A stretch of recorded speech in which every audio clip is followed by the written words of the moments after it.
Aaron's Choice Coffee for those who want to wake up.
Hello, hello.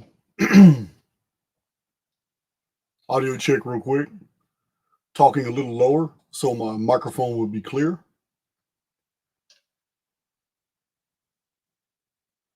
Launch. Sound is good. Thank you, Justin. Okay, I'm hyped. Let's get straight into it. Couple of announcements. You guys know my publisher, Paul Tice, publishes Zechariah Sitchin, a book called Of Heaven and Earth, where Zechariah Sitchin wrote a chapter and edited for several other authors that Sitchin put his name on. Those other authors were published by Booktree of San Diego, publisher Paul Tice. Paul Tice is my publisher. I have received 6 or 7 contracts from him, and recently he was contacted by somebody from the largest Zechariah Sitchin group in the world, and they want to hear a presentation. So Saturday, y'all are going to get a really deep, penetrating. It's a presentation bridging Zechariah Sitchin's Earth Chronicles to the Archaix data, and I'm going to be respectful as possible as I correct many of Sitchin's mistakes, while I also give him credit for being the pioneer that he is. This is Saturday. That is probably going to be about a 3-hour presentation because all these new people have no idea how deep the Anuna files actually go. Remember, guys, we're talking about dark satellite. We're talking about Nemesis X object. We're talking even the Phoenix phenomenon. We're talking about the calendar of 360-day years, actual Shar count systems, and how we know that they existed, and all the ancient authors that talked about them. This is what we're talking about Saturday. It's going down. It's an Anunnaki, Zechariah Sitchin Earth Chronicles presentation from the Archaix perspective. Also, Ophis launched today. There's an Ophis video on YouTube. I'm sorry, it's private. The link is supposed to be sent sometime this evening to all of those who have subscribed to Ophis so they can watch the video and follow the instructions. That project is now on the way. And really, I was just on Martin Leakey's channel. We had a blast for about 2 hours just cutting it up. One of my moderators would please put the link to Martin Leakey's channel and the video that we just did. I had an hour break before getting into this presentation. So in the late 19th century, Friedrich Nietzsche said something very profound.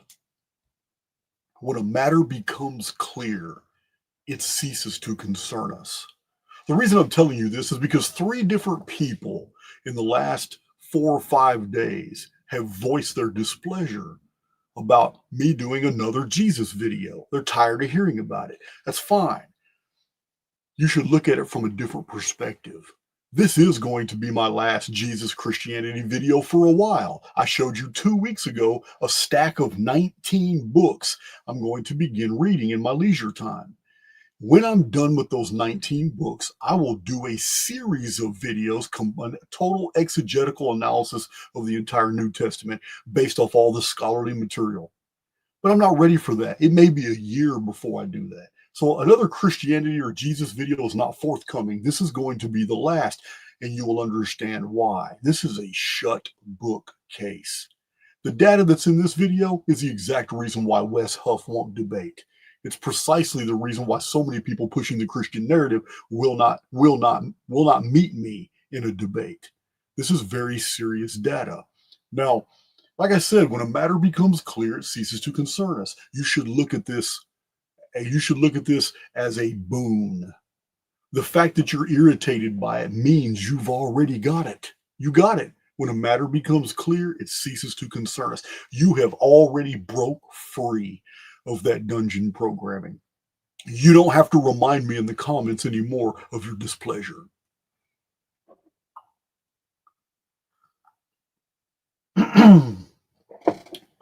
All right.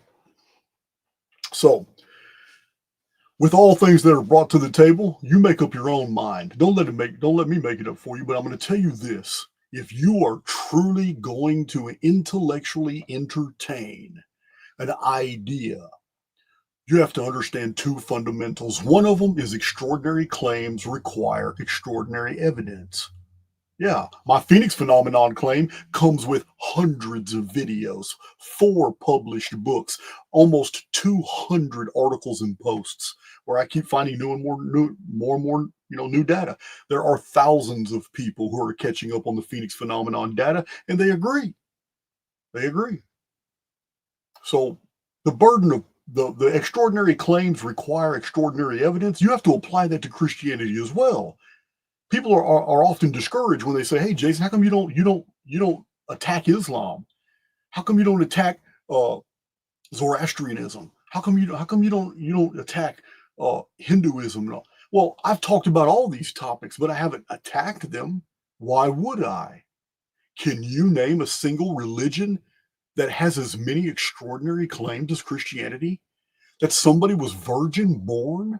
That 3 magi following a star appeared and hunted him down and knew his location? Born in a manger in Bethlehem? And they brought gold, frankincense, and myrrh. All these are snippets and fragments that have been taken from older sources. But you want me to believe that he turned water into wine and he walked on water. You want me to believe that he fed 5,000 people with 2 loaves of bread and 5 fish. You want me to believe that he raised the dead, that he healed the blind. You want me to believe in many things that are unbelievable today. Therefore, extraordinary claims require extraordinary evidence. This means that the burden of proof is not on the critic. The burden of proof is on the one who wants to pass these things off as fact. But we, for the sake of argument, in this presentation, we're going to give them extraordinary claims require extraordinary evidence. We're going to take that off the table so that won't burden them. Then the burden of proof lies on the Christian, not on the critic. But you know what? We're going to remove that too. The burden of proof, we're going to remove that as well. I just gave up 2 major bulwarks for the critic, 2 major hurdles for the believer. I give them up. I don't need them for this presentation. So what we're going to do is you're going to watch me right now. I have a whole series of questions. You're going to see them. There's no subterfuge here. You're going to see these questions put into X's Grok AI. And we're going to see what Grok has to say. And for those of you who don't understand open AI systems, I'm going to tell you now, they are not artificial intelligence. They're an approximation. I don't believe AI exists. I believe that we're inside an AI system. But, that's neither here nor there for this presentation. What you need to understand is that these open AI systems are excellent because they're they're able to look on multiple browsers all at the same time, go through thousands of files and thousands of posts and thousands of videos, and in seconds bring you an answer to whatever you ask. It's beautiful. When you back the open AI systems into a corner, such as provide me only a yes or no question, this is the best way to get straight to the fundamentals and straight to the data, because this is the poison of apologetics. Men who are trained in apologetics are trained. They're one-dimensional thinkers, trained to get you to entertain an argument against Christianity only from within the confines of the Christian argument. They want you to entertain Scripture. So we're going to avoid that here. Yeah, we don't need script. We don't need to do doctrinal and theological arguments. This is where they excel. We are coming from the position of an outsider who wants to get to the bottom of, is the Christian story real? So before we enter this, you need to know exactly what my position is. I don't want anybody confusing this. I'm not saying there wasn't a historical Jesus. I'm saying and going to prove in this video that there was no gospel Jesus of Matthew, Mark, Luke, and John who was virgin born and who fits the gospel model, the miracle worker, the one who was crucified and resurrected 3 days later and then flew into the sky after the sun darkened and a major earthquake occurred and the dead broke out of their graves while he was on the cross. That Jesus never happened. That's my premise.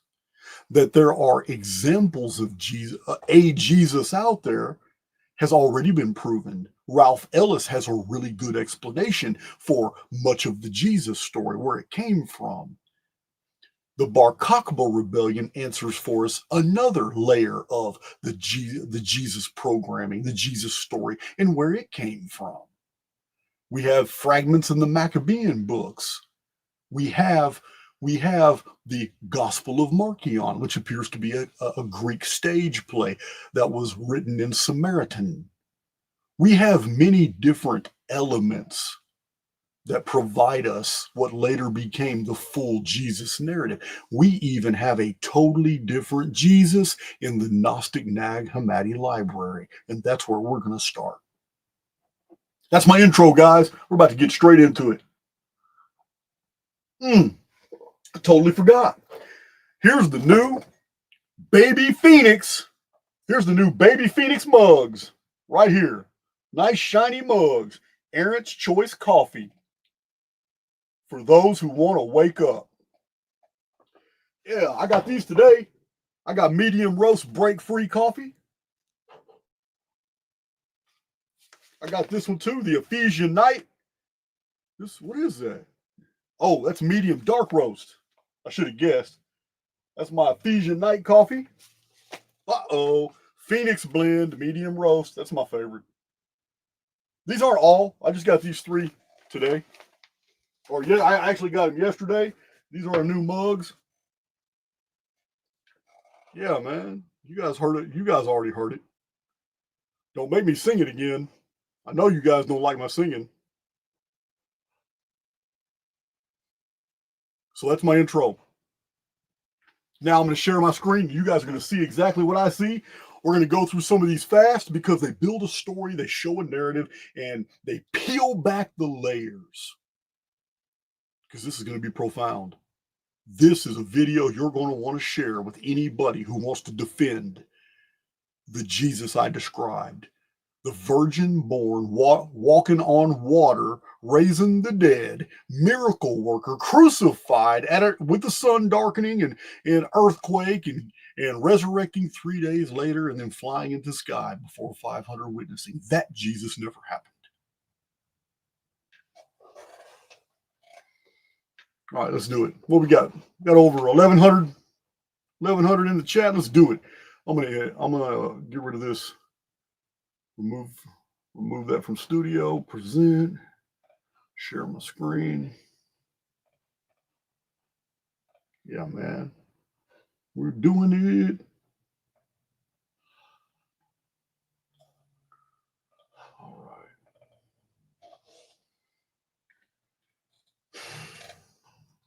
Yeah, come on now. All right,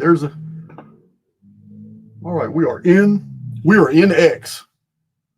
Greg Reese is the first person that popped up. Oh, there's Max Egan. First two that popped up.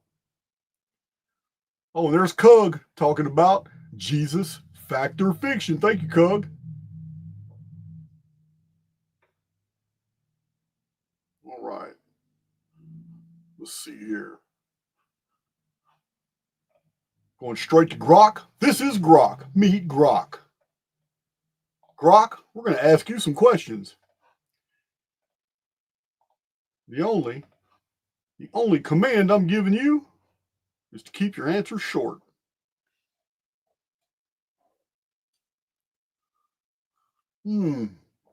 So I need to blow my screen up a little bit so you guys can see exactly what I'm doing here. There it is. There's my prompt. I want you guys to see why the Nag Hammadi texts condemn the four Gospels. First question. The first question of many, my friends. Were the texts quoting Jesus and giving details of his life found in the were texts quoting Jesus and giving details of his life found in the Nag Hammadi texts? I just entered that in the search bar at the bottom. Grok answers yes. Yes, there were texts quoting Jesus and giving details of his life found in the Nag Hammadi text, the Nag Hammadi Gnostic library that was found in 1945. Oh, this is you guys are gonna have some aha moments. That was the very first question. We're going straight into the second question.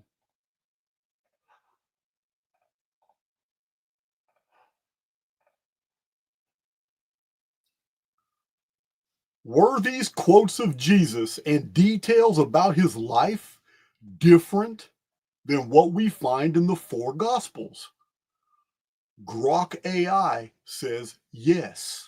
Yes, they are different. The quotes of Jesus and the details about his life are different than the ones in the four Gospels. Uh oh.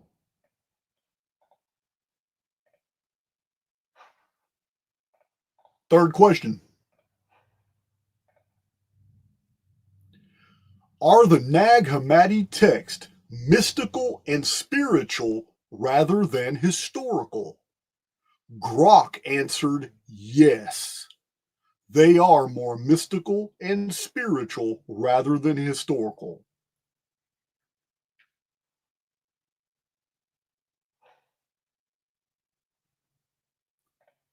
Next question.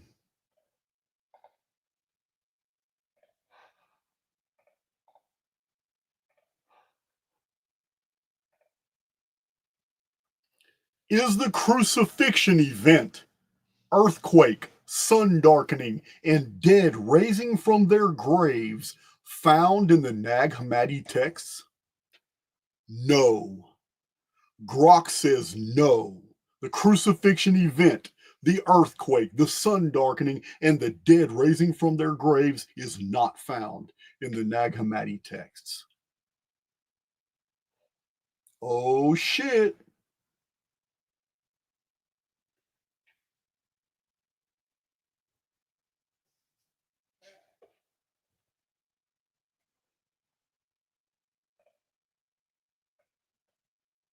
Next question.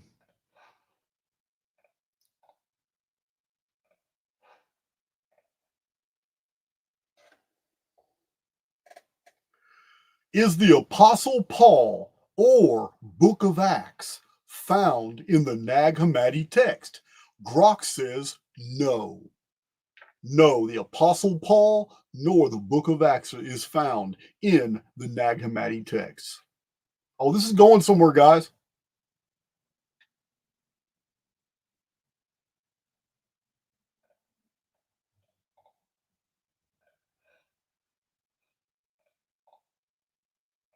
Next. Are any of the apostolic fathers mentioned in the Nag Hammadi text? Grok answers no. No apostolic fathers are mentioned in the Nag Hammadi texts.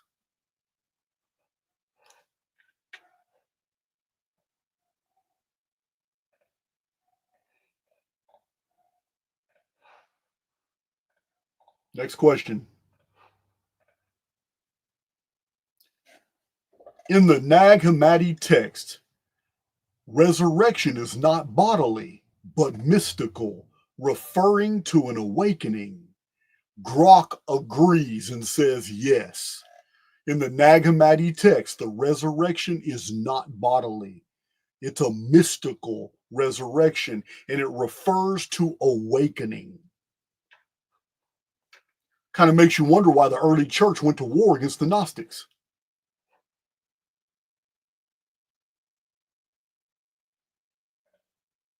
Next question.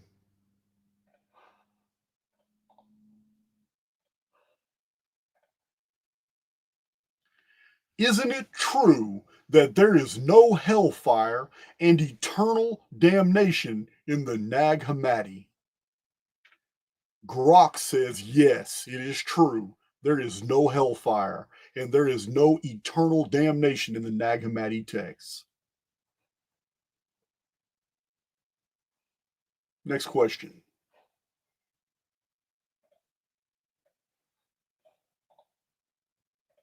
Oh, this is just an introduction, guys. Next question. Isn't it true that some scholars believe that the Gnostic Gospel of Thomas is older than the four Gospels? Grok says yes, it is true that some scholars believe that the Gnostic Gospel of Thomas is older than the four Gospels. That's incredibly important, guys, because the Gnostic Gospel of Thomas has been underground for 17 centuries. Let's go to the next question.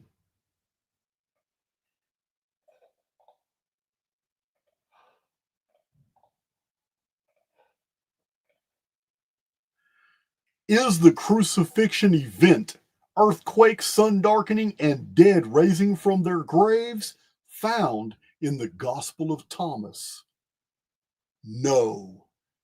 No. The crucifixion event, earthquake, the sun darkening, and dead raising from their graves is not found in the Gospel of Thomas. All right, let me check my chat real quick.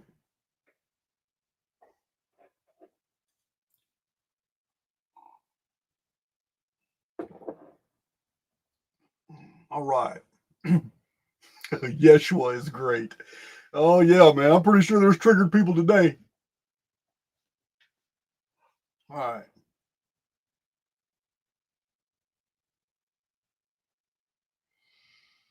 All right, let's see. Next question.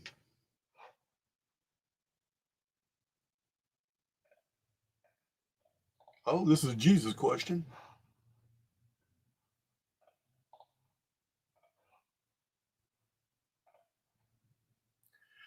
Is the story of Jesus turning water into wine in the Nag Hammadi texts?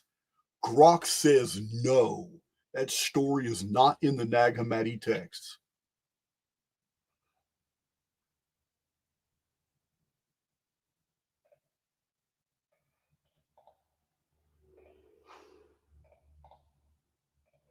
Next question. Is the story of Jesus raising Lazarus from the dead in the Nag Hammadi text? Grok says no. Jesus did not raise Lazarus from the dead in the Nag Hammadi texts.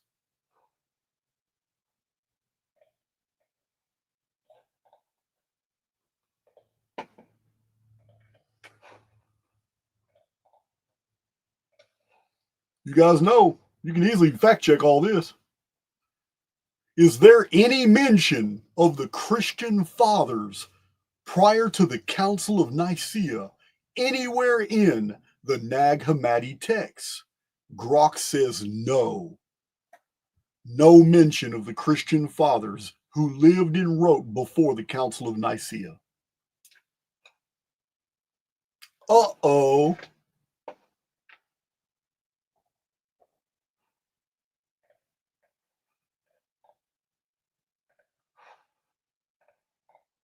All right, let's see. Next question. Is there any mention of the gospel writers, Matthew, Mark, Luke, and John, in the Nag Hammadi texts? I'm going to ask that again. Grok, is there any mention of the gospel writers, Matthew, Mark, Luke, and John, in the Nag Hammadi text? Grok says no. Matthew, Mark, Luke, and John do not appear in the Nag Hammadi texts.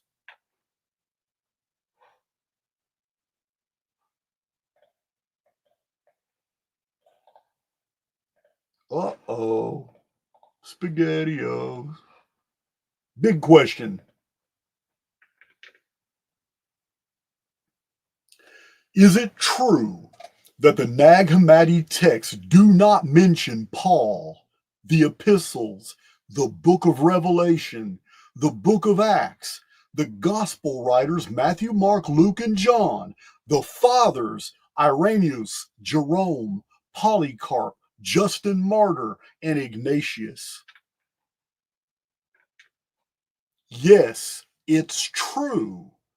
The Nag Hammadi texts do not mention Paul, the epistles, the book of Revelation, the book of Acts, the gospel writers, Irenaeus, Jerome, Polycarp, Justin Martyr, and Ignatius. None of them are in the Nag Hammadi texts, which talk a lot about Jesus, but not the Jesus you're familiar with.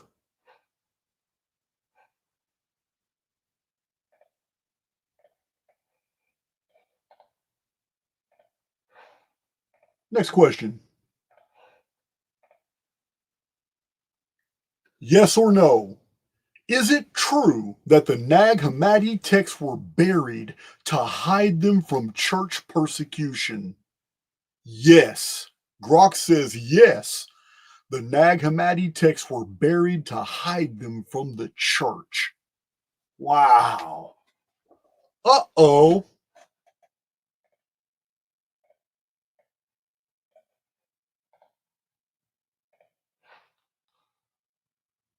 Last of the Nag Hammadi questions. Yes or no? Is it true that as of 2025, it has been about 1,700 years since the Nag Hammadi text had been buried and hidden? Grok says yes. The Nag Hammadi texts have been buried and hidden for 1,700 years as of this year, 2025. Okay, that sums up. That sums that up. I'm gonna move you down. Get over here real quick. Let's see here. All right, that's the first section. Okay. Anybody who spent a long time trying to communicate with believers and Christians will always hit this wall. It's programming. It's not a wall of intellect. It's not a wall of evidence. It is pure programming. It's like the same wall you hit when you're a catastrophist trying to educate people on things that the uniformitarian model would never allow for. This wall it concerns the gnosis. Every single Protestant Christian denomination trains its adherents to think that the Gnostics were evil. This church programming goes all the way back to the 3rd century AD, when the students of the Gnosis were at war with this new cult of the crucified God that was trying to turn a beautiful theological doctrinal story into an actual historical event. This is what this video is about. The students of the Gnosis possess the truth from the beginning. From the beginning, they knew that the spirituality was contained within this beautiful narrative, in this story, and it was to be spiritually perceived. Resurrection was awakening. The crucifixion was of the crucifixion of the soul, shedding the old man so you could become the new. These were all Gnostic concepts, and they understood that the world was something that had fallen way before they were introduced into the construct. The students of the Gnosis in those days understood that the one that was thought of as God in this new cult of the crucified God that had come out of Attis worship, that had come out of Phrygia, that had come out of Adonis worship, that had come out of Dionysius worship, Bacchus. These were all resurrected gods, just like Horus in his 12 houses called Hours, which later became 12 disciples. This cult of the crucified God had ancient roots. This God who lived among men, born of the goddess. Her name, we're going to reveal it here. This is where we're going in this video, and we're going to use Grok AI with its vast sources, far better than anything we could put together, to tell us in real time, going through all these archives. Just answer these questions, yes or no. Because if you ask a Christian apologist, you're going to get pages and pages and pages of answers, because the only way they can defend their position is to drown you in a maelstrom of data that has absolutely nothing to do with what you asked them. That's what apologetics is. Getting you to argue from inside the box. And inside the box, all the truth has been ejected. You're stuck arguing doctrinal and theological issues, which you don't even believe. We're not doing that here. We're going straight to the meat and potatoes, and we're going to see if there's a tater in them onions. That's what we're going to do in this video. Don't let them bring that wall up on you, because that's what they do. As soon as they hear anything about the Gnostics, they throw that wall up. And the reason is because the church had to exterminate the Gnostics because they had the accurate records. They couldn't historicize and carnalize the Christian story while so many hundreds of thousands of people knew the truth. Yeah, the purge was real. It started in the 300s. It went through the 400s, 500s, and 600s, and then Gnosticism resurrected in the 10th century, in the 11th century, as the world was coming out of a dark age. And the first thing the Pope, the first thing the Vatican and the agents of the Roman Church did was go in there in the Waldenses and the Cathars in France, and they exterminated those people. What the historical record really tries not to convey to you is that the extermination and genocide of the Waldenses and the Cathars was a religious genocide of Catholic Christians against the students of the Gnosis. That's what it was. They knew, and they had to be eliminated. They're a threat to the church. That's why when you talk to a Presbyterian, a Lutheran, a Baptist, a Methodist, it doesn't matter. As soon as you talk to any of them and you mention anything of the Gnostics, they dismiss you as evil, because they have been trained to automatically believe in their programming that the students of the Gnosis were evil, and it's just the exact opposite of the truth. The students of the Gnosis were the spiritual ones. They weren't trying to follow the cult of the crucified God, the predator versus prey God. They weren't trying the blood sacrifice God, the Yahwist. And we're trying to do that.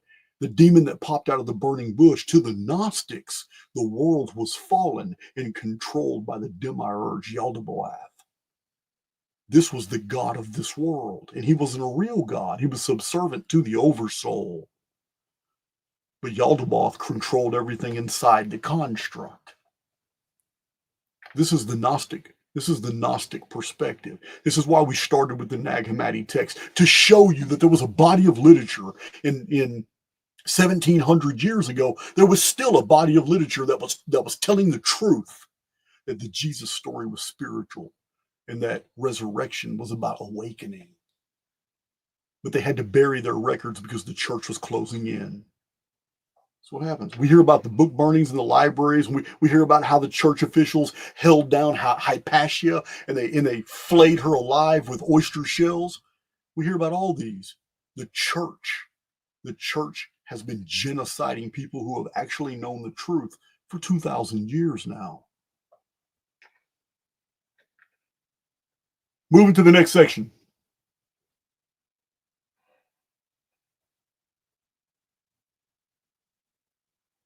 Moving to the next section. Let's see. And that chat's on fire today. It's moving too fast for me to keep up. I got it on 60-second delay. Excuse me, I got it on 30-second delay.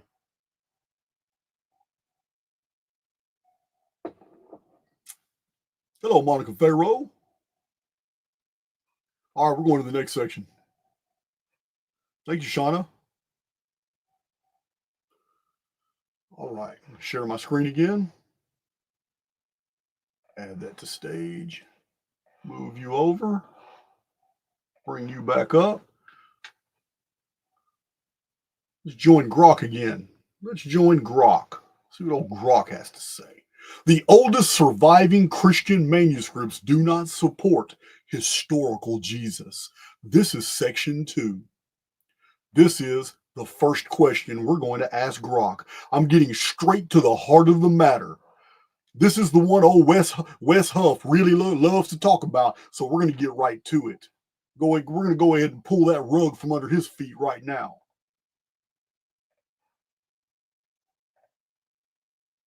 First question.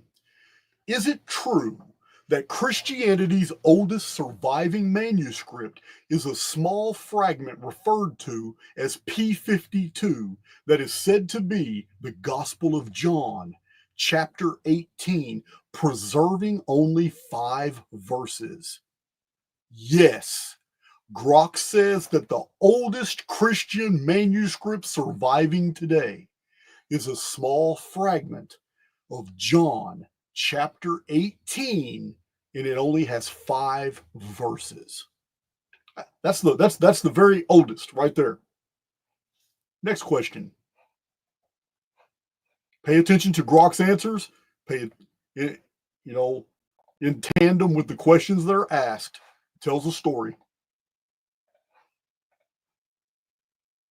Is it true that P52 dates to 140 to 150 AD? Grok says it's true.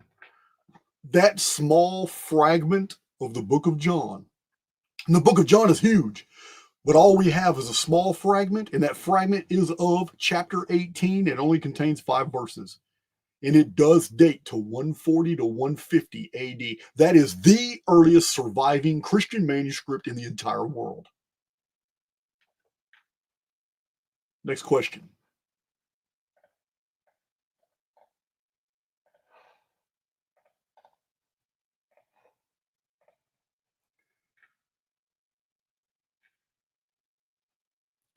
Is it true that the Gospel of John is not a part of the Synoptic Gospels? Grok says, yes, it is true. The Gospel of John is not a part of the Synoptic Gospels, which are Matthew, Mark, and Luke. The reason is because the book of John goes in another direction. It's very different content. It's very unusual content. There's whole stories in John that are not found anywhere else in Matthew, Mark, and Luke. Matthew, Mark, and Luke are synoptic. Book of John is not a part of that. And that's how the scholars have separated those. The book of John stands alone for some reason. It's not like Matthew, Mark, and Luke. So let's explore that. Next question.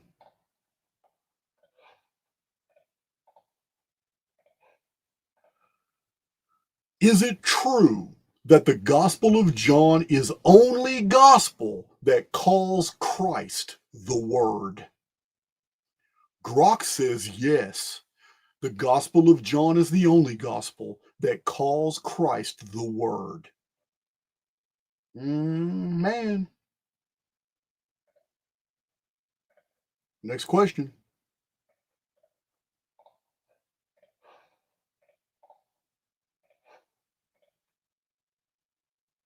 Is it true that the Word was a Gnostic concept referred to as the Logos? Grok says yes. Yes, it is true that the Word was a Gnostic concept referred to as the Logos. Absolutely true. Hmm, that's interesting.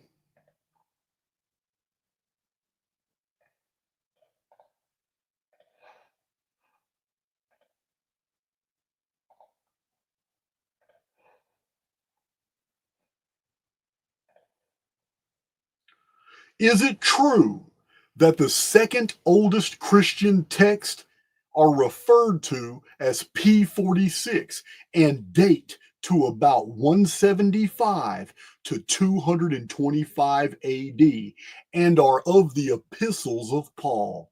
Grok says yes. The second oldest Christian documents are a collection called P46, and they are the epistles of Paul. And the earliest dating for them is 175 AD to about 225 AD. Hmm, where's this going, Jason?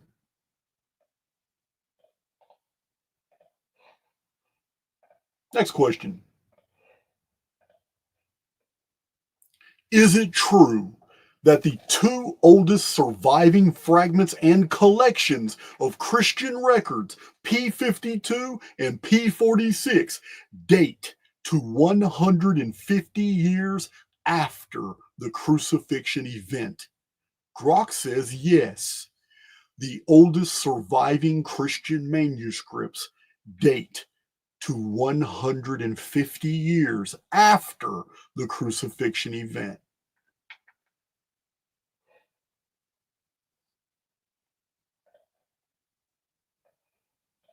Oh, some of you are going to like this next question. You know me, I like to get to the heart of the matter. Next question.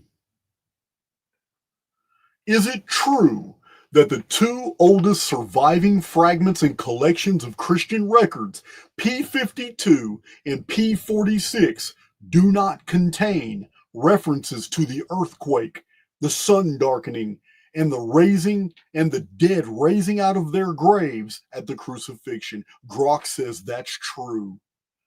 Grok says it's true. The two oldest surviving body collections of Christian records do not contain any references to the earthquake, the sun darkening, and the dead raising out of their graves at the crucifixion.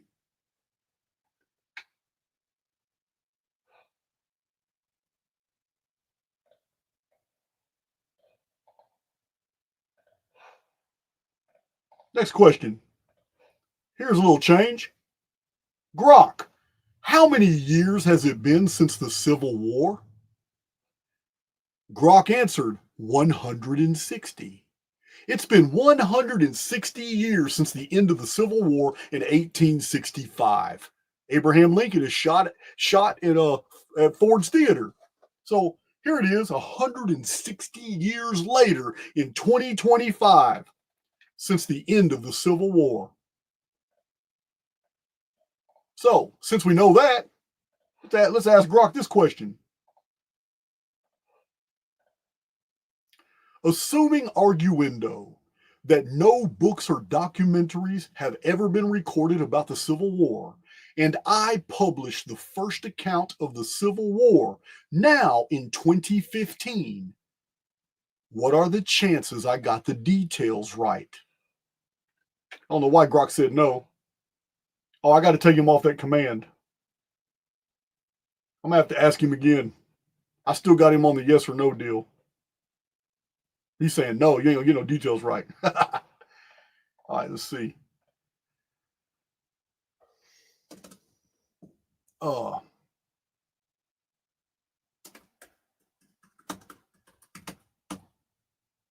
please explain. So, assuming arguendo that no books or documentaries have ever been recorded about the Civil War, and I published the first account of the Civil War in 2015, which is 160 years after the Civil War ended in 1865. What are the chances I got the details right? Grok says, assuming argument, oh, that's my question.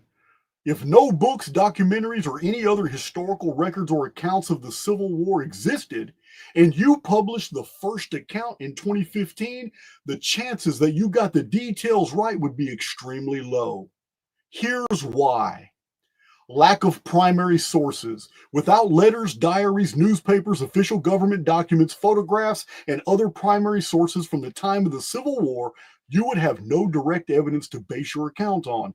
These primary sources are crucial for accurate historical recounting. Oral history. Even if oral traditions had survived by 2015, they would be over 150 years removed from the events, likely distorted through numerous retellings and subject to significant memory degradation. Oral history alone is notoriously unreliable for detailed factual accounts over such long periods. Historical context absence. Without historical context, including political, social, economic, and cultural context of the mid 19th century, understanding and accurately depicting events would be nearly impossible. The nuances of why and how the war happened would be lost. Archaeological evidence. While archaeological evidence could theoretically exist, without historical records to interpret these findings, you would have difficulty piecing together a coherent narrative. Artifacts alone do not tell the full story. They need historical documentation to give them proper context. Bias and speculation. Any account you write would be largely speculative, potentially filled with modern biases or misconceptions about the era. It would lack the checks and balances that come from multiple sources corroborating facts or providing different perspectives. Memory and myth. Over time, historical events can become mythologized or simplified.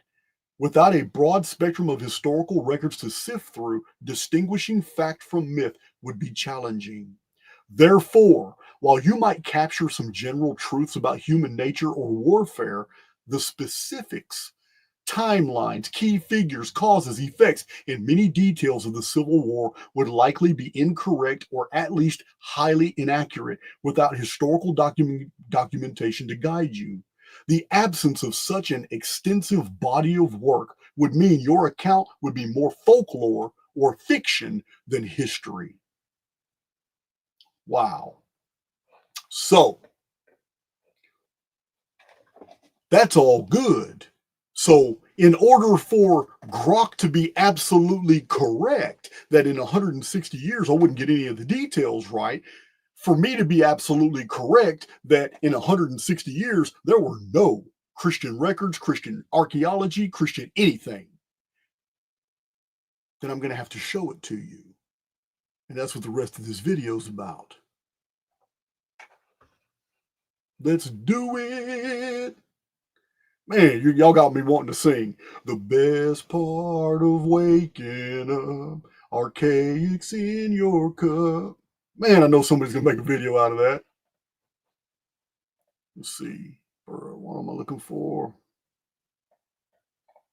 Copy. All right. This leads us to a whole nother section. So that was oldest surviving Christian manuscripts do not support historical Jesus. Now, in order for Grok's assessment to have value, I must now show that that 160-year period was made up. I have to show that. I just showed you what the standard was after I showed you this hiatus.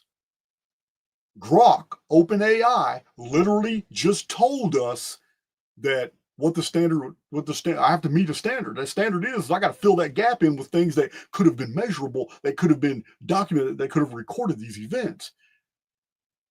So the rest of this video, we're going to get down to the core fundamentals of where Christianity came from, how it developed, and we're going to do that in the same format we just did. We're going to let Grok tell us what's fact and what's fiction. If you don't believe it, get on X or get on OpenAI and verify every one of these questions. I don't care. That's why I'm letting you read them so you can do that. All right, let me check my chat. Make sure everything's good.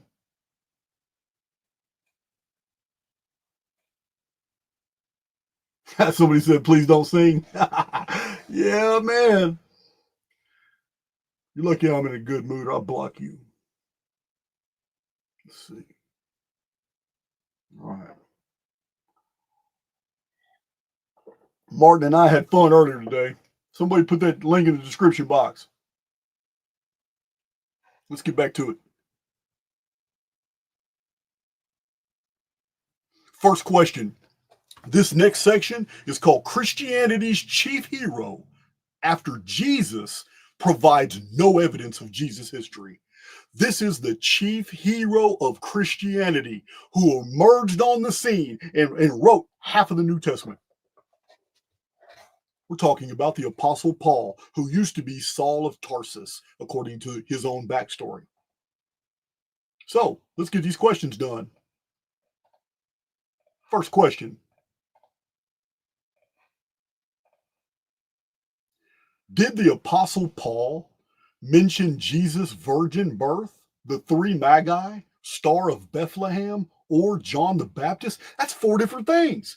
Did the Apostle Paul mention the virgin birth, the three magi, the Star of Bethlehem, or John the Baptist? And Grok says no. Out of all those epistles that Paul wrote, he never mentioned any of these things. Why would you not mention key elements in the story of your Savior? Why? How would you not use them to illustrate a point?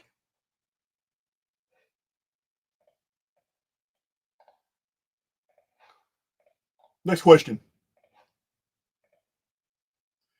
Did the Apostle Paul mention any miracles Jesus performed? He's got a long list of miracles with a bunch of different people, guys.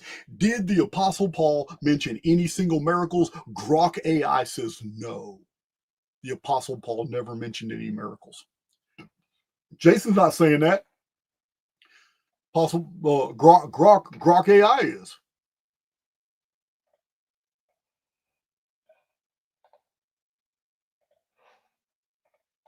Next question. Did the Apostle Paul mention any of Jesus' parables? No. Grok says no. He did not mention any of the parables. Wow. Not cool. Not cool. Be patient, guys. Remember, when a matter becomes clear, it ceases to concern us. So if you're impatient because you already know these things, take that as a compliment. Let me educate those who don't. Did the Apostle Paul name the 12 apostles? No. 12 different apostles, and the Apostle Paul did not name them. They're a huge part of Jesus' story.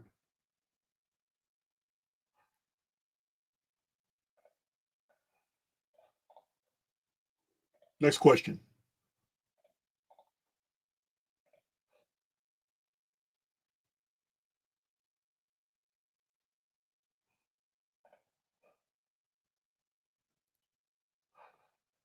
Did the Apostle Paul mention the dead raised from their graves at the crucifixion, the earthquake, and the sun darkening. These are major events that would have affected all of the Mediterranean.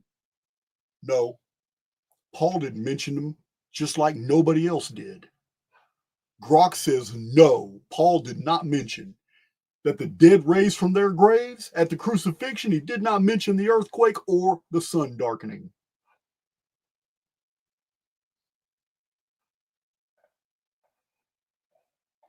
Oh, here's a humdinger here. This one is a humdinger. Told you there's going to be some taters in them. I mean, there's going to be a tater in them onions. Did the Apostle Paul ever directly quote Jesus? Grok says no. But Grok's not the only one. I got a whole stack of books I showed you guys. They all say the same thing. The Apostle Paul never quotes Jesus. Why would you never quote? I just quoted Friedrich Nietzsche. When a matter becomes clear, it ceases to concern us. Why would you not quote in all your extensive writings? You would never once quote your master? What's going on here? Things aren't adding up.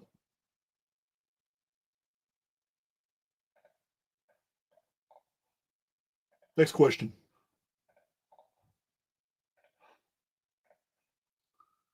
Did the Apostle Paul ever claim to have read an account of Jesus' life? No. Grok says no. The Apostle Paul never claimed to have read an account of Jesus' life. Why is this important? Because he didn't know Jesus. He never met him.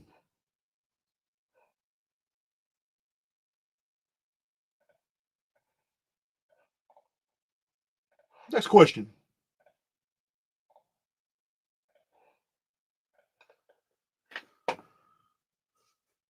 Did the Apostle Paul live during the time Jesus lived? Grok says no. Paul was not alive when Jesus was alive. So there you go. Could have known him.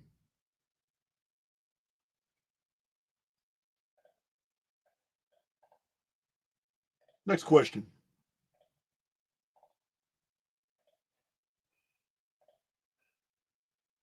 Did the Apostle Paul ever meet one of the 12 original apostles of Jesus? Did the Apostle Paul ever meet one of the 12 original apostles of Jesus? Grok says yes. The Apostle Paul did meet one of the original 12 apostles of Jesus.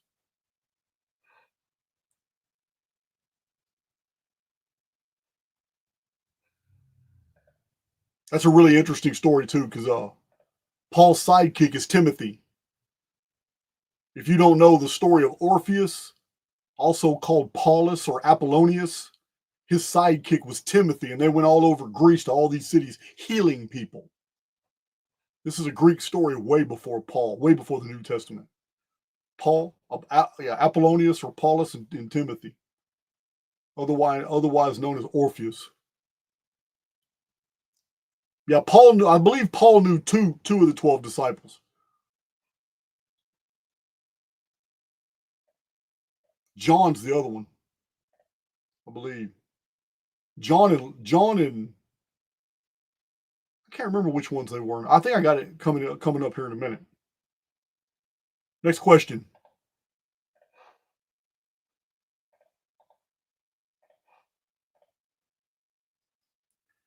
Did the Apostle Paul ever mention a single person Jesus healed or resurrected?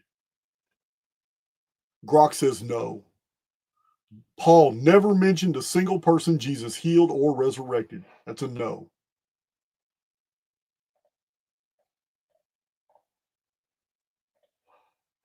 Next question.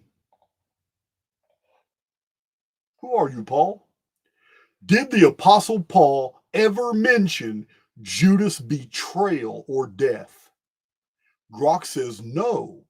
Paul never wrote about Judas or the betrayal.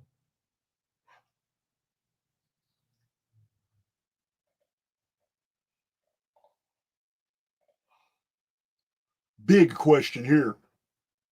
Big question. Did the Apostle Paul ever mention the earliest church fathers, Justin Martyr, Clement, Ignatius, or Polycarp?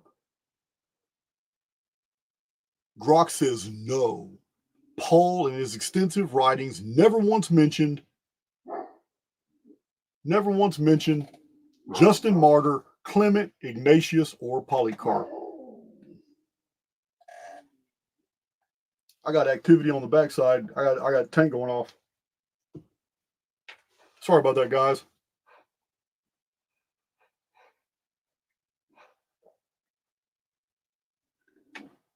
Did the Apostle Paul ever mention the earliest church fathers, Justin Martyr, Clement, Ignatius, or Polycarp? No. Lost my place for a second. Next question.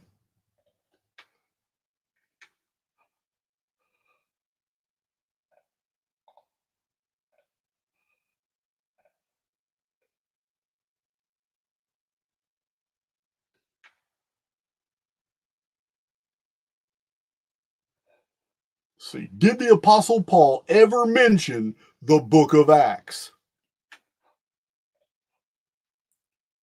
No. The Apostle Paul never mentioned the book of Acts.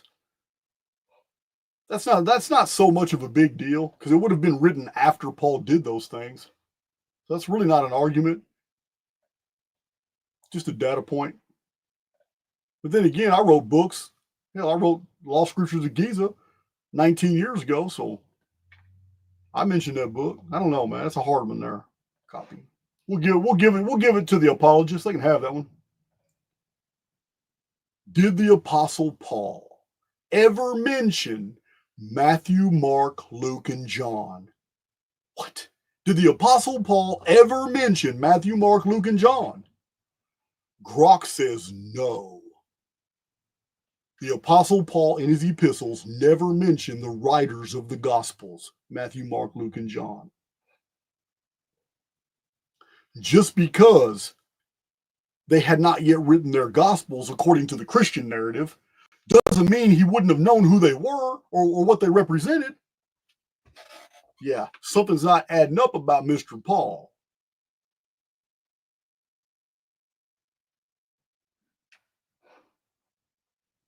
So there's a scholar named Mangasarian, and he wrote that there's not a single saying of Jesus in the Gospels which is quoted by Paul in his many epistles. And this scholar Mangasarian published saying that just that fact alone is a fatal injury to the historicity of the gospel narrative concerning Jesus. Not me saying that. Mangasarian said that. So we will really quickly get back to looking at this chat before we start the next section. We're going to start this next section in just a second. But Paul doesn't seem to know anything about the historicity of Jesus. He speaks of Christ and him crucified, which is entirely conceptual. And many scholars have noted that the Pauline epistles are very different. He's preaching a totally different type of Christianity. Totally different. What's interesting is that the epistles of Paul were first in the possession of a student of the Gnosis named Marcion, a Turkish navigator. Marcion had the first sayings of Jesus before there were any Gospels. Marcion had the original 11 epistles of Paul before the Christians had them. They were in the possession of the Gnostics. Kind of makes you wonder. Maybe that's why Paul didn't know who Jesus was. Jesus was never historical. Paul was all about theology and doctrine. There's nothing of historical value concerning Jesus anywhere in Paul's epistles. Yeah, it's crazy. Absolutely crazy. Yes, sir, Mr. Nelson Perez. It is very different than what we were taught in Sunday school. Very different. We are brainwashed to believe all this was historical, and it's not at all. Let's get to that next section. Yeah, that's Paul. Paul was a hero. He's the one that carried the torch. But see, in the church's perspective, they needed something to bridge the gap. They knew that the Gospels weren't formulated until the 2nd century AD. They knew this. So they needed a bridge. They needed something to bridge what never happened, Jesus' story, with a whole period in between to when they finally had Matthew, Mark, Luke, and John, and they can say something happened. And then they could have their church agents, Polycarp, Jerome, Ignatius, and then later Augustine and Eusebius the liar. They could have these guys build this whole narrative out of nothing while they demonize the Gnostics who knew the truth. And yet the Gnostic records are older, and they have a Jesus that was spiritual, not historical. So they needed Paul's writings to bridge that huge 150-year gap of no Christian documents. So they needed. It's what they needed.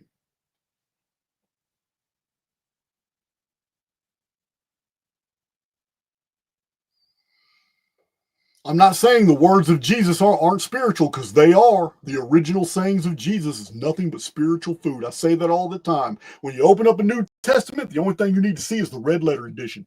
Whatever you see in the red letters are the words of Christ. They're spiritual food. They're eternal. They're awesome. And everything you see in black around that was just put there by scribes and all that to build a narrative that was originally just probably a stage play script. Now, we need to get to section 3.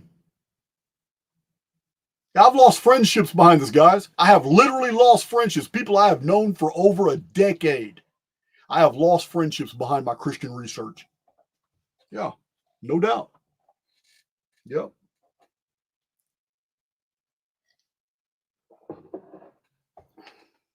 Yeah, they think I'm the devil. They think I'm toxic. No, man. Christianity is the enemy of critical thinking.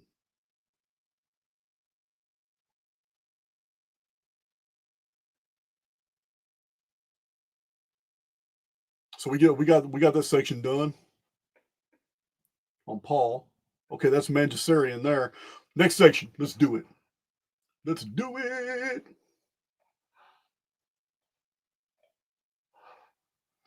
1st century AD produces no evidence of Jesus' history. What? Well, we gotta see. We got. Hold on. We gotta investigate this. We gotta see what Grok has to say about this right now.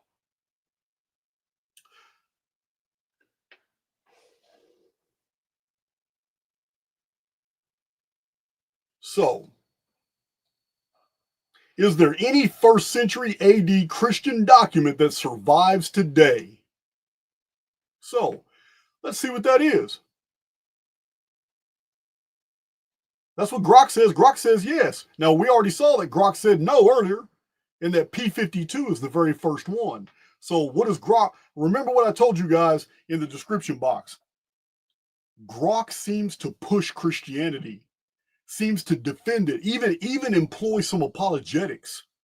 That's why I restricted it to yes or no answers. But yeah, it's is there any 1st century AD Christian document that survives today? Okay, I'm going to ask it to explain. Please explain what Christian manuscript survives today from the 1st century AD.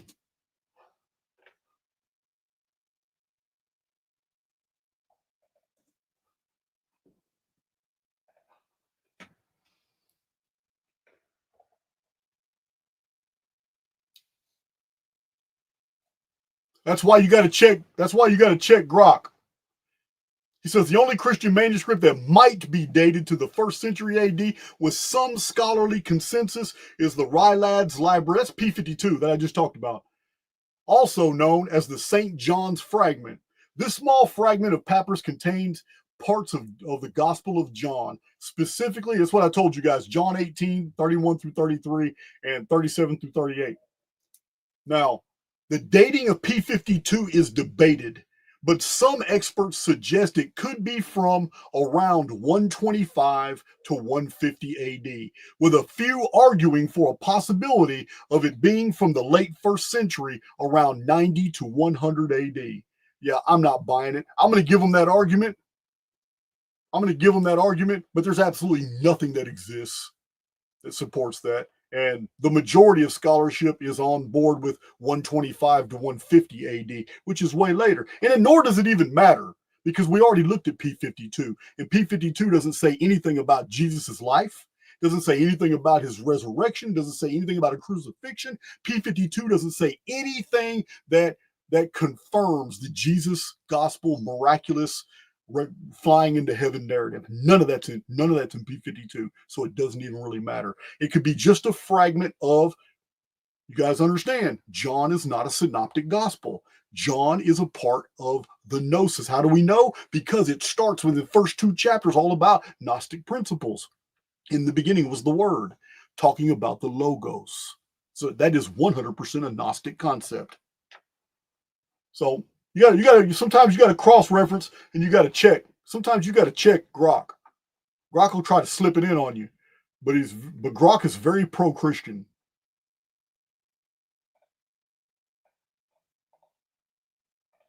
Which doesn't surprise me because they're rolling out the Christian Reich stuff.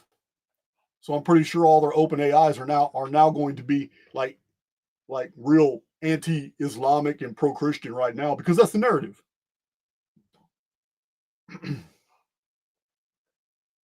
So let's continue.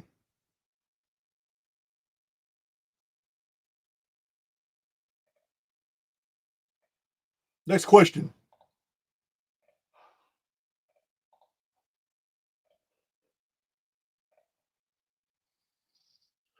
Is it true that no Christian writers or documents composed before the four Gospels ever mentioned the earthquake, sun darkening, dead raising from their graves at the crucifixion? Grok says, yes, that's true. Grok said, yes, it is true that no Christian documents or writers composed before the four Gospels ever mentioned the earthquake, sun darkening, and the dead raising from their graves at the crucifixion. Who made these stories up if the first documents never said anything about it?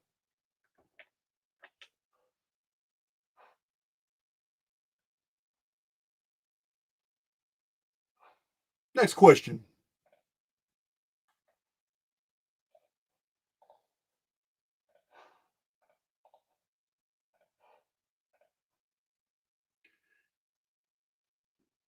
Is it true that Pliny the Elder, Seneca, Tacitus, Philo Judaeus, Plutarch, Flavius Josephus were all alive in the first century AD? Yes, it's true. All of those historians were alive in the first century AD. What? Well, let's continue this then. Oh yeah, this is gonna get good. Next question.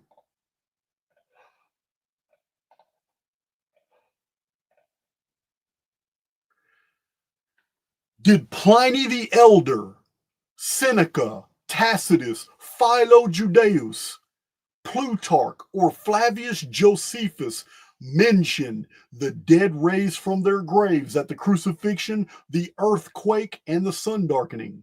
No, none of them. They're all alive in that day. Yeah, these aren't Chinese scholars. These aren't Chinese scholars. These aren't druids. These aren't anybody recording things in the Futhark. These are Romans. These are Jews alive at that time in those locations. Nothing happened. Oh, we're not done. We're not done. Let's go to the next one. Which question was that? Sun darkening.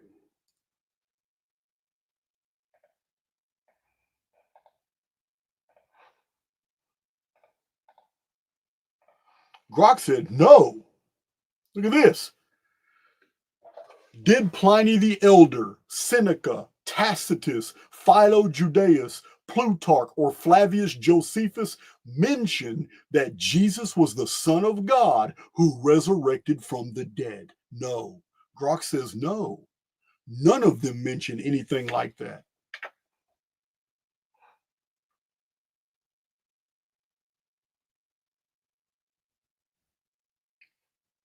Hmm.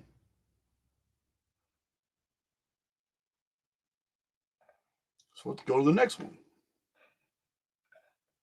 Next question.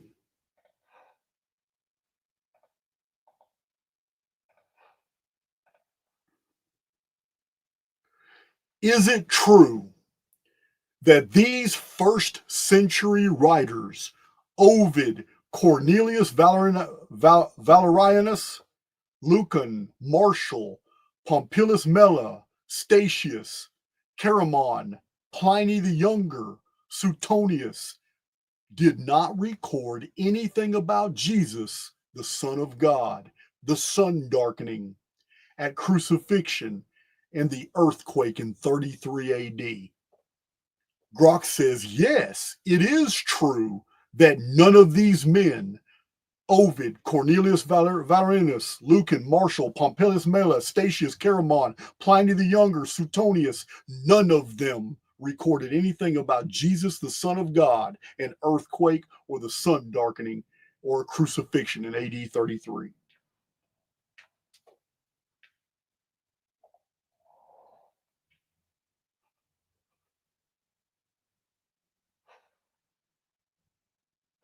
That's pretty. That's pretty damning.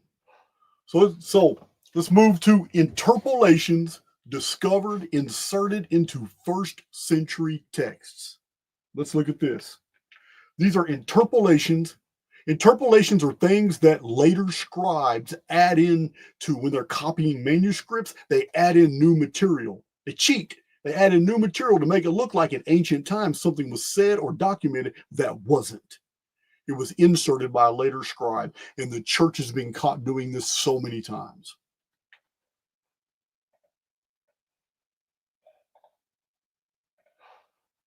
All right. Is it true that Christians today claim that Flavius Josephus wrote about Jesus of the gospel? Yes. Grok says yes. Today, Christians claim that Flavius Josephus wrote about Jesus and the gospel. Well, let's look at that. Let's look at that. This is going to get pretty intriguing. Tertullian was a Christian apologist a century before Eusebius and used Josephus' writings as part of his sources. Grok says no. Tertullian was a Christian apologist a century before Eusebius used Josephus' writings as part of his sources. This needs you need to pay attention to this because Tertullian amassed all this evidence trying to build the story of Jesus and trying to claim that Jesus was right. And in his historical narratives, he cited many things that were in Flavius Josephus. Tacitus did. But none of those, but none of that is about Jesus is in Tertullian's writings. And yet, Eusebius comes behind Tertullian. They're separated by 100 years. Eusebius comes behind Tertullian and cites that Flavius Josephus is mentioning something about Christians or Jesus, excuse me, Jesus. So let's see.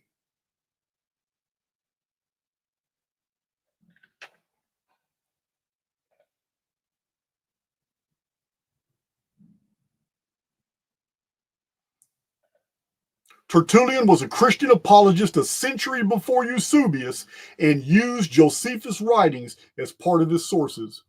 Okay, we're going to ask, I'm about to say this right now because I think Grok just lied. Okay, Grok, are you asserting that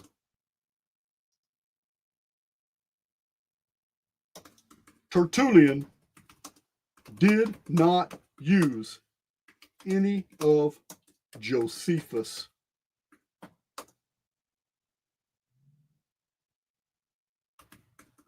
material? Or it could be the 100 years that's wrong. You got to be real specific with AI.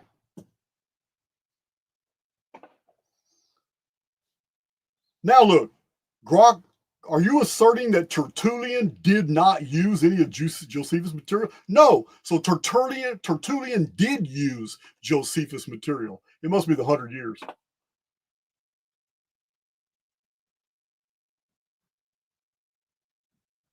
A Christian apologist. So Grok is admitting that Tertullian did use Josephus' materials. The problem here is that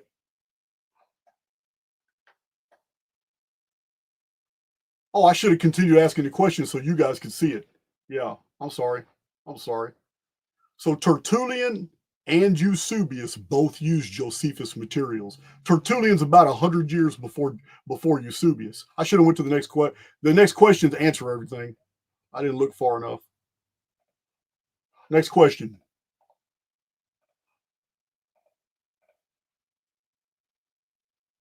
Tertullian was an apologist who searched for evidence of Jesus. Grok says yes. Tertullian was an apologist who searched for evidence of Jesus.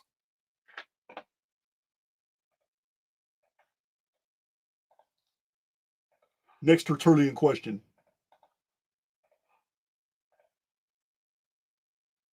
Is it true that Tertullian's references to Josephus' writings never mentioned Jesus, never mentioned the Son of God, the crucifixion, or the resurrection?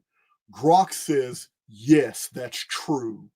Tertullian's references to Josephus' writings never mentioned Jesus, the Son of God, the crucifixion, or the resurrection. Why would a Christian apologist go through Josephus' writings and use it for historical value, trying to prove that Jesus was correct and totally miss the Jesus references? Why? How was that possible? It's not the only time it happened. How is it possible?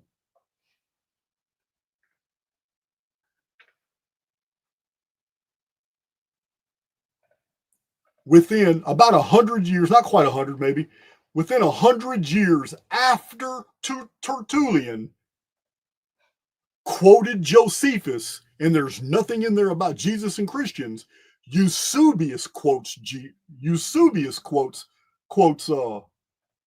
Josephus, and all of a sudden everything changes. Is it true that some scholars have concluded that Eusebius was an unreliable church authority? Grok says yes. It is true that some scholars believe that Eusebius is unreliable.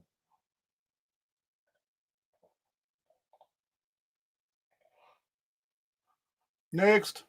Oh, here's the question. Is Eusebius the first church author to mention that Josephus referred to Jesus and Pilate? Grok says yes. Eusebius is the first church father to mention that Josephus referred to Jesus and Pilate. The reason this is a problem, this is not my discovery. This is in books from the 1880s by Gerald Massey and in the early 20th century, around 1910, 1915, by Charles Waite. They're the ones that isolated this discovery that the Josephus reference isn't found in authors before Eusebius. We're talking 400 years after the crucifixion, Eusebius. Josephus references to Pilate and Jesus are not found in in original church writings that cite Josephus where they would have been cited. Those church fathers like Jerome, Justin Martyr, and Tertullian would have never missed those references because they quoted Josephus. You understand? So these men weren't derelict in their duty. What it means is Eusebius or somebody right before Eusebius added in Jesus and Pilate to that little area. So let's continue along this vein. Oh, excuse me. I'm drinking this herbal tea.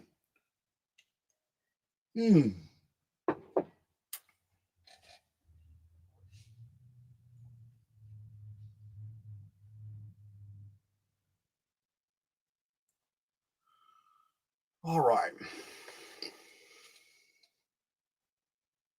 Yeah, so I have a footnote here. The reason scholars know the text is a forgery is because the writings of Josephus were extensively quoted by both Tertullian and Eusebius, who were Christian apologists who mentioned every single fact they could find to try and prove Jesus existed, and neither man mentioned this statement in Antiquities of the Jews concerning uh, the Christians.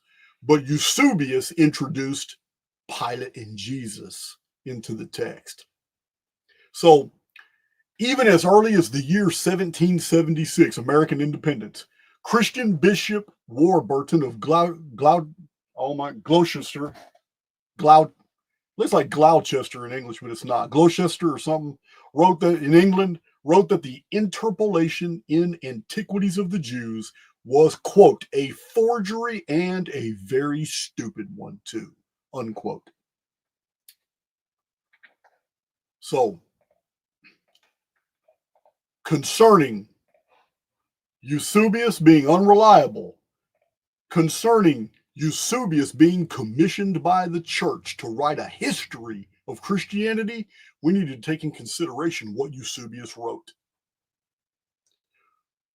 Question: didn't Eusebius write how it may be lawful and fitting to use falsehood as medicine and for the benefit of those who want to be deceived?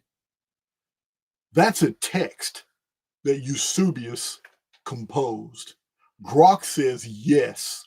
Church historian Eusebius wrote this text. How it may be lawful and fitting to use falsehood as medicine and for the benefit of those who want to be deceived. Basically, he's a church historian who believed it was okay for him to lie and invent everything he needed to in order to prove his point.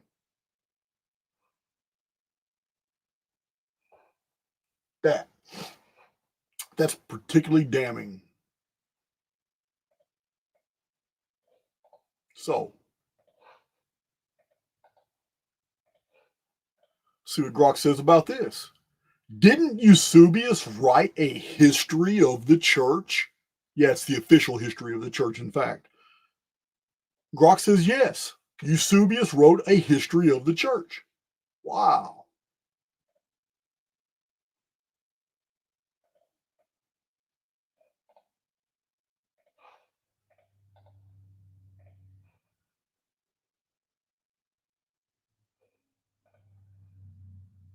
Is it true that Christians today claim that Tacitus mentioned the Christ of the gospel? Grok says yes, it is true. Christians today claim that Tacitus mentioned the Christ of the gospel. Well, let's investigate that. Because Josephus and Tacitus are the two I keep hearing all these Christians talking about.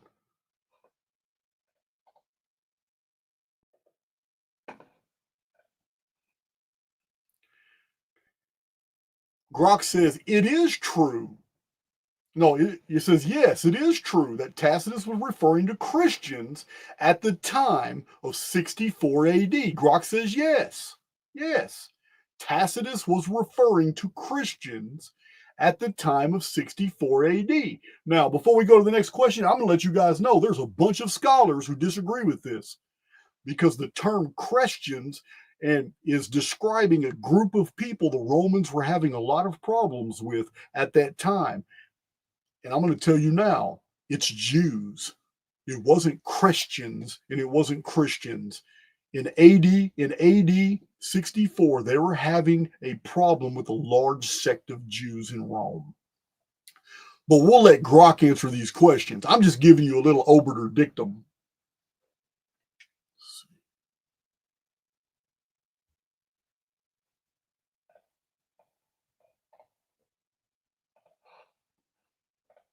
Next question. Does Tacitus mention Jesus, the crucifixion, miracles, and resurrection of Christ? No. All Tacitus mentioned was a sect that was causing problems in Rome in the year 64 AD. And many scholars believe they were Jewish. Christian apologists want to claim they're Christians. Does Tacitus mention Jesus, the crucifixion, miracles, and resurrection of Christ? No, he doesn't.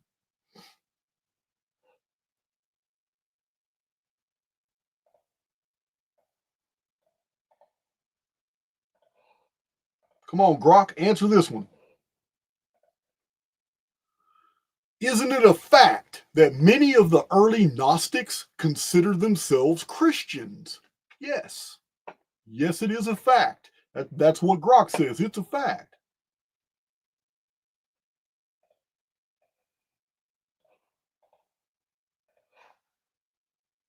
Take this into consideration. Next question. Grok, were there Gnostics living in Rome in 64 AD? Grok says yes. There were Gnostics living in Rome in 64 AD.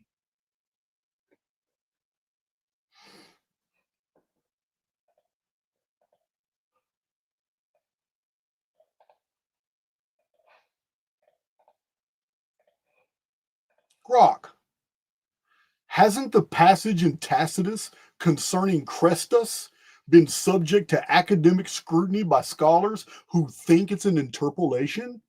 Grok says yes. Many scholars do believe that's an interpolation. It's not in the original Tacitus.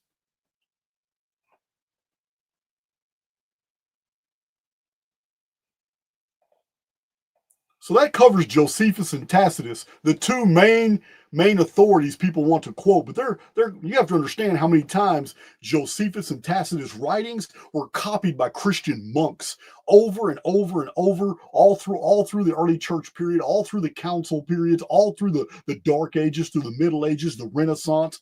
They've been copied over and over. Any one of those copies would have been easy to put Crestus in there. Would have been easy to put Pilate and Jesus in there, but no other materials. That's why people know they're interpolations. The earlier scholars who were hunting through all these manuscripts never cited them. All of a sudden, centuries later, we have Christian authorities that are in possession of manuscripts that talk about these things, but all the antecedents they didn't exist.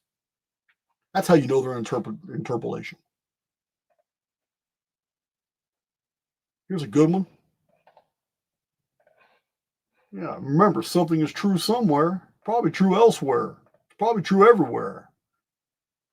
Is it true that the donation of Constantine document is a proven forgery that cited biblical text that did not exist when the document was allegedly dated? Grok says yes. The donation of Constantine has been proven to be a forgery because it cited biblical text that did not exist at the date of the alleged document. The donation of Constantine is a famous story. I believe it was Nicholas of Cusa talked about it. But the donation of Constantine is what the church used basically to exert authority over the monarchies of Rome, claiming that Constantine had willed all the monarchies of Rome, all the thrones and kings and queens to the Church of Rome. Caused a whole bunch of problems. Caused a whole bunch of problems. But they used that document, and from the beginning, it cited the Latin Vulgate. But when Constantine died, the Latin Vulgate did not exist. If the church has done it once, they've probably done it a whole bunch of times.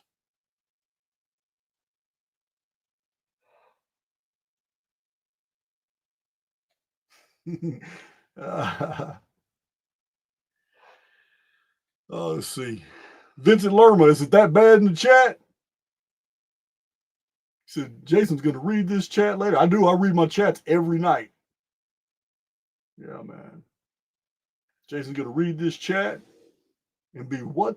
WTF? That's good shit. I'll read the chat.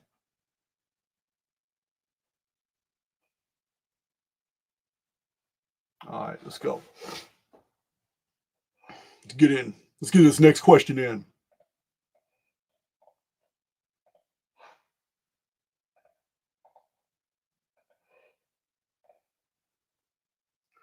Is it true that scholars have identified interpolations in newer Christian manuscripts suggesting that earlier versions did not contain the interpolated portions?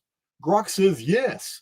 Scholars have identified interpolations in newer Christian manuscripts suggesting that the earlier versions did not contain those portions.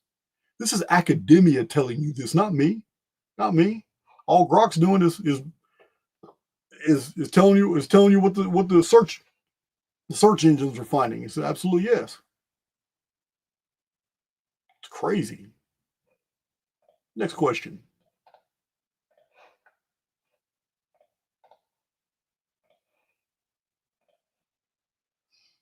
Is it true that scholars have dismissed entire Christian manuscripts as forgeries? Grok says yes, it's true.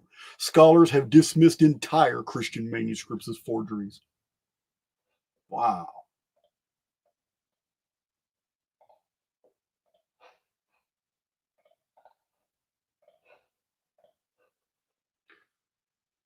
Plotinus and Porphyry accused the Christians of inventing texts. This is 17 centuries ago. Plotinus and Porphyry accused the Christians of inventing texts. Yeah, these are two scholars back then. Grok says yes. Plotinus and Porphyry accused the Christians of inventing texts. You just can't make this shit up.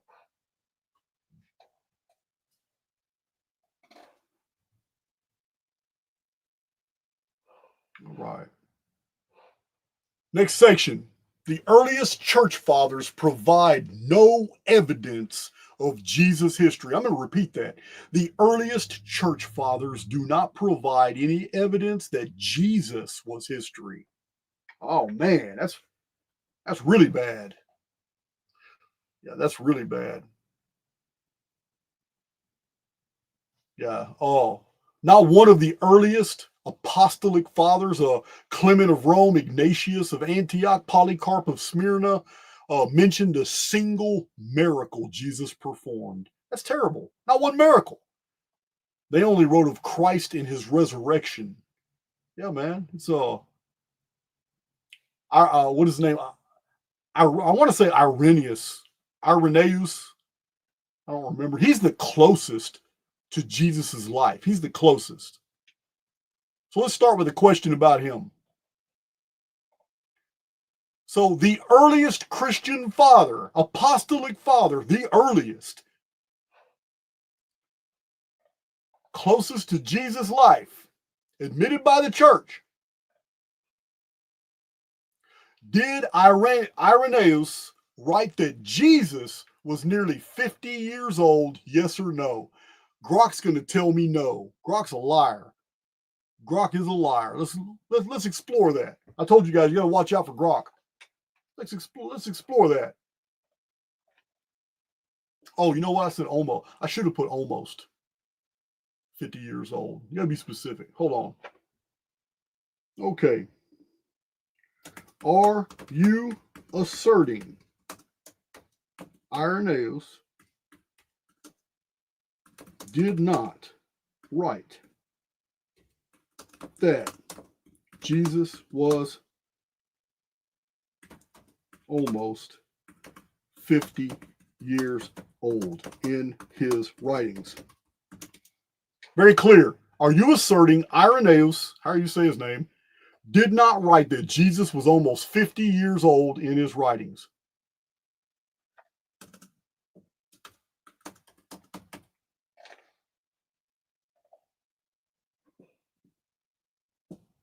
Are you asserting Irenaeus did not write that Jesus was almost 50 years old? Yeah, now Grok changed it back to the truth.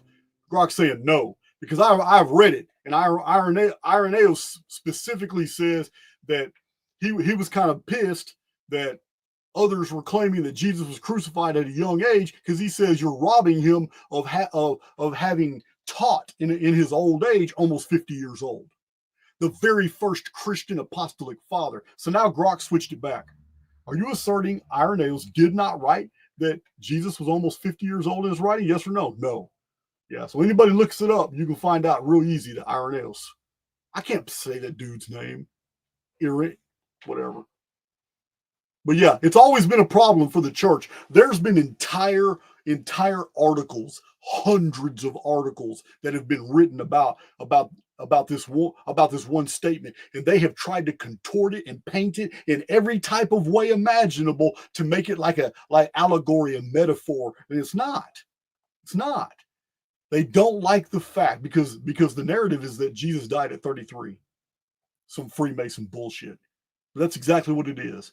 AD 33, he was 33 years old, which doesn't even make sense, because by all accounts, Apollonius of Tyana, and I have a whole long data set on it, was born in 2 BC. Well, 2 BC plus 33 AD is 34 years. There's no way it's going to be 33. So anyway, could be as much as 35 years. But yeah, he is the closest to Jesus, and yet he's automatically saying that Jesus lived to almost 50 years old. Yeah, that's embarrassing. Next question.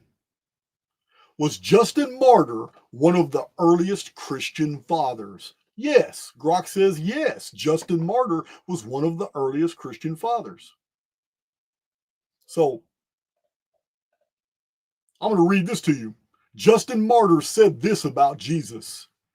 Our Lord's miracles are preserved by tradition alone, but those of Apollonius of Tyana are numerous, the miracles, and actually manifested in present facts.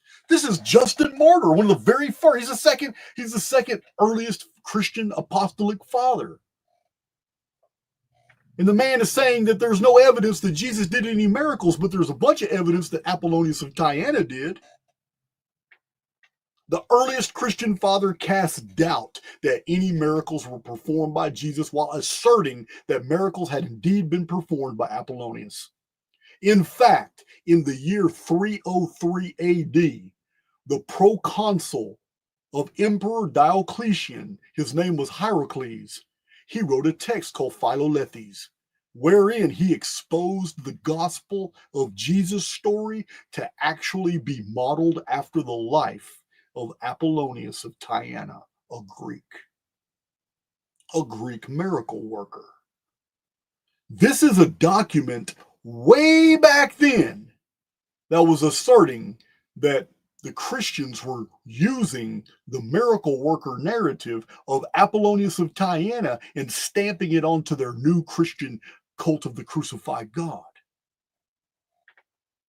Maybe this is why Porphyry and Plotinus were so vehemently anti-Christian. And maybe this is why all the church fathers were apologetic.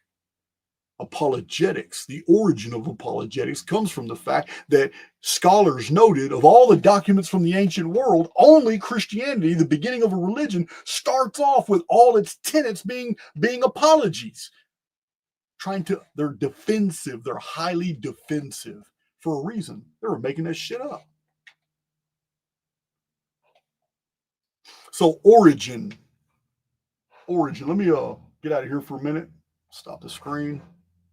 So Origen is considered one of the earliest Christian fathers.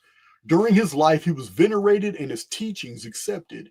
He taught around 240 AD. That's Plotinus, that's Porphyry. 240 AD was the first time that all Matthew, Mark, Luke, and John were a thing. Prior to that, they were introduced in stages, and only after about 170 AD. So 240 AD was also the height of Gnosticism, which promoted a spiritual Jesus, not a carnal Jesus. So Gnosticism promoted the pre-existence of souls from a higher realm. From a higher realm we came from, and when we fell here, we became humans. This is the Gnostic concept. So Origen, he believed this concept as well, and he taught that the Son and the Holy Spirit was subordinate to the Father in the Holy Trinity, and this was a problem for the church. Origen's extensive use of allegorical interpretation of the scriptures was highly controversial, and the church officials did not like it. They wanted literal interpretations. They wanted things to be history, not metaphor and allegory. Some church leaders felt that his speculative approach undermined the literal and historical understanding of the Bible. Finally, he proposed that Christ's suffering was the result of his solidarity with fallen angels, fallen souls, which was seen also as problematic. These were the teachings of this very early Christian father, Origen, who concentrated on the concepts and spiritual meanings of the Christ rather than providing any historical details or evidence that the Jesus story was historical. To Origen, the gospel was theology, not history. This is an early Christian father. So in the Second Council of Constantinople in the year 553 AD, Origen's teachings were condemned. He's long been dead.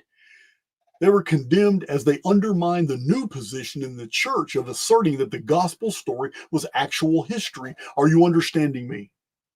Until the Church Council of 553 AD, only 15 centuries ago, 14.75 centuries ago, until that time, the Council of Constantinople, the Eastern Orthodox, had not even decided if the Jesus story was literature or actual history. That should raise some eyebrows. Let's go back to asking Grok some stuff.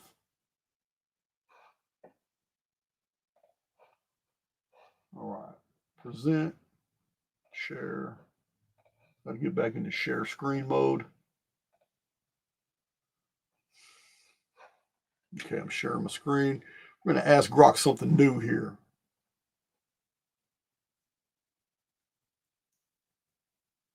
Oh, wait a minute. I'm almost done. I'm not quite done. I'm not quite done.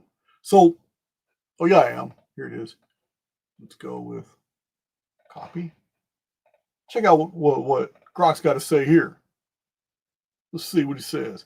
Is it true that the origin of the word apologetics comes from the early Christian writers who were defensive in their writings concerning their new faith? Grok says, yes, that is the origin of apologetics.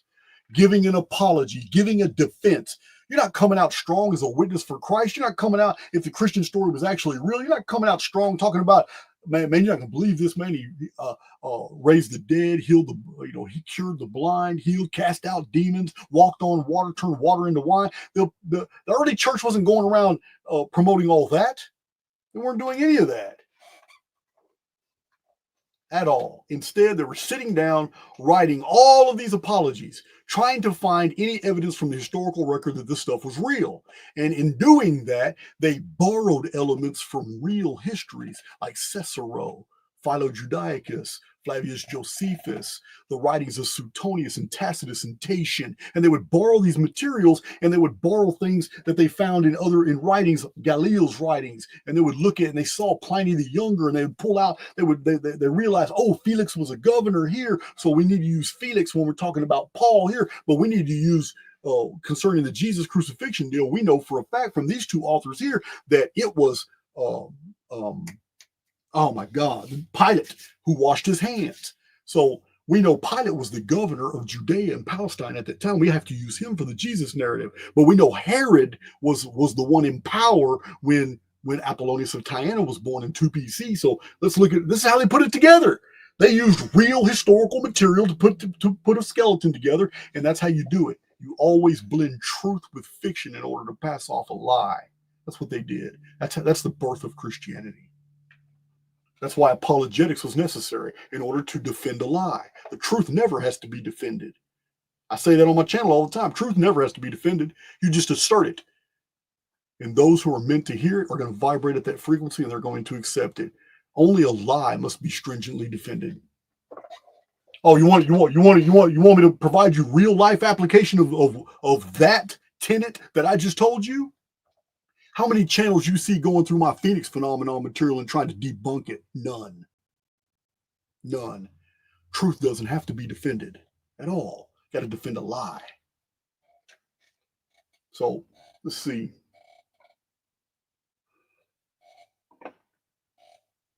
That's a good question too about, is it true that the origin of the word apologetics comes from the early Christian writers who were defensive in their writings concerning their new faith? Yes, that's where apologetics comes from. So the original church fathers, Irenaeus, Jerome, Tertullian, Justin Martyr, Augustine, Ignatius, they're all heavily defensive. And the scholar Murdoch, used to go by a pen name Archaix S, wrote in The Greatest Story Ever Sold, she wrote, the church fathers were compelled to forge texts and create long rebuttals to dispute the various imputations against them. Porphyry and Plotinus were steadily writing, talking about the Christians were lying, inventing their histories, inventing their source materials, inventing their bibliographies, inventing the whole story. Augustine of Hippo, one of the most prolific and popular of the patristic writers of the church, completely admitted, I quote him, Augustine of Hippo, I should not believe in the truth of the gospel unless the authority of the Catholic Church forced me to do so, unquote. And we all know Pope Leo X, he's famous for saying, what profit has not that fable of Christ brought us? Yeah, it's crazy. The evidence is against the gospel even being historical. Let's see what Grok says. We got another series of questions here.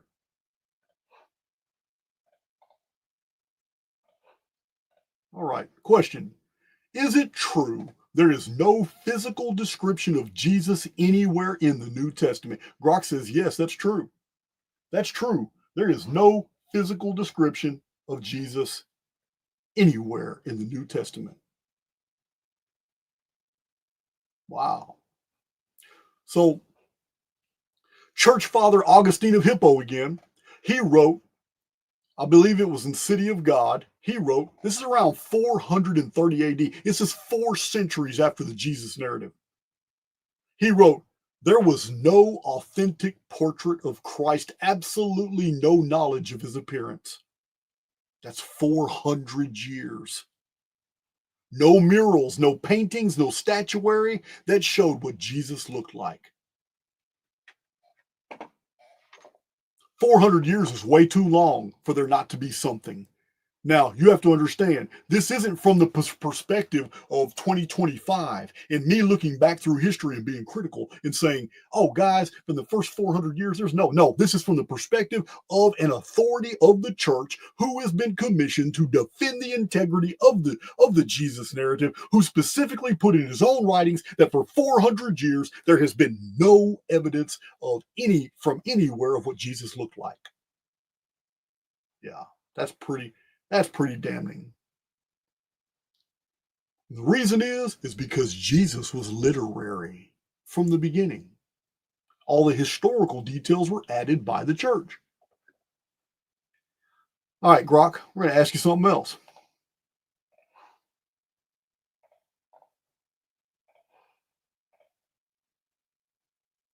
Is it true that not one coin from the entire world from the 1st, 2nd, and 3rd century commemorates any of the events of the New Testament? Oh, wait a minute. It says no. Grok says no. Is it true that not one coin from the entire world from the first, second, and third century commemorates any of the events in the New Testament? I'm going to ask him to explain. Please explain. Please explain. This is numismatics.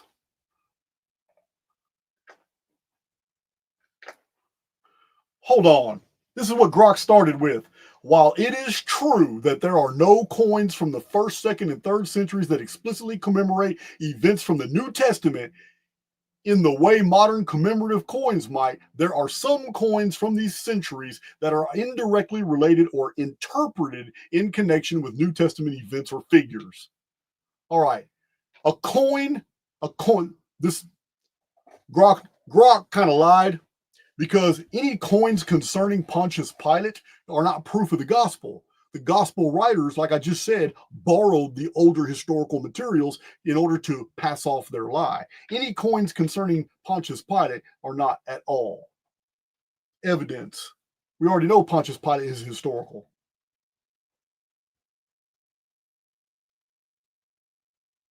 Yeah, providing archaeological evidence of Pilate's governorship is not evidence of the Jesus story. That's how a lie gets passed off. You got to be careful, guys. Okay, coins from the Jewish revolt in 66 through 70 AD are not evidence whatsoever of the Jesus narrative. None. Grok's tripping. Coins with Christian interpretation start appearing after the 4th century. All right, Grok, you lied, and then you cleaned it up.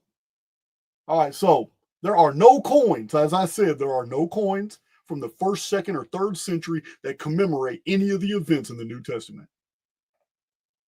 You gotta watch Grok. He'll try to slip them in on you.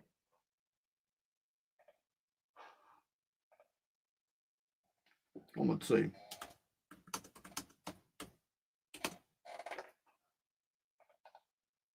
Paste. Next question.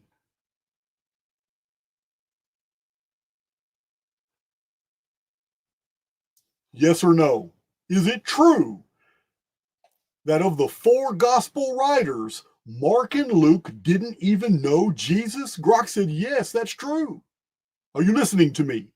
The 4 gospels are supposed to be the 4, it's called the Testament, the New Testament. These are the testators.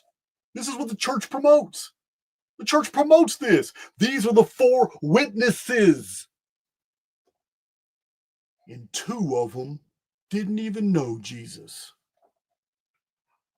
Is it true that the 4 gospel writers, of the 4 gospel writers, Mark and Luke, the Gospel of Mark and the Gospel of Luke, didn't even know Jesus?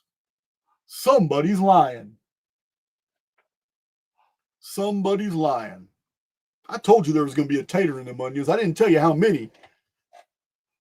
Somebody's lying. Why is this problematic? Because Luke was a sidekick of Paul, and nowhere in Paul's writings anywhere was there any historical Jesus, as I've already shown in this presentation. None.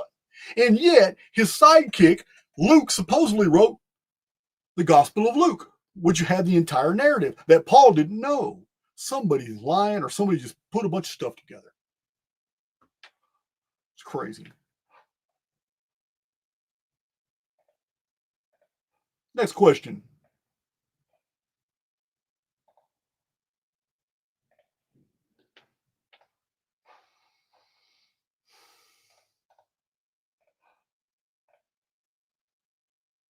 Okay.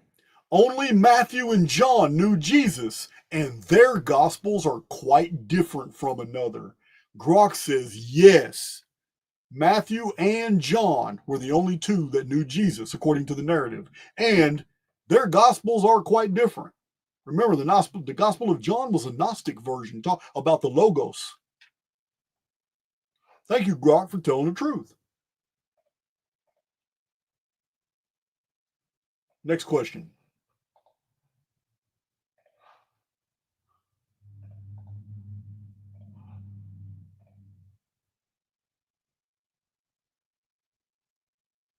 Is it true that the Mishnah is the foundation of Talmudic writings dated to about 200 AD, composed from oral traditions, and there is no mention of Jesus, the sun darkening, crucifixion, or resurrection. This is important, guys, because people like to cite the Talmud, but when they do, they are citing the Talmudic versions that weren't composed until the 4th century AD that suddenly mention Jesus. Like the Quran also mentions Jesus, but it's 600 years later.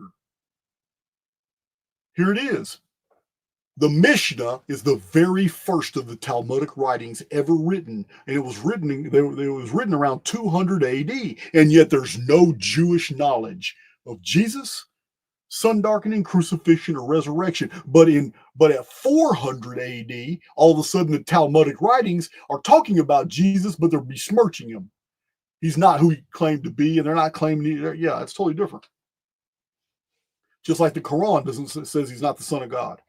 So, yeah, this is really interesting. Grok says yes, it is true that the Mishnah is the foundation of the Talmudic writings, and it is dated around 200 AD, and it doesn't have anything about Jesus, the sun darkening, crucifixion, or resurrection.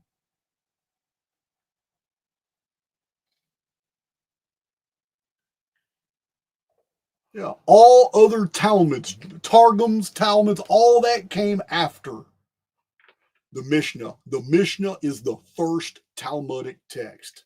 Nothing.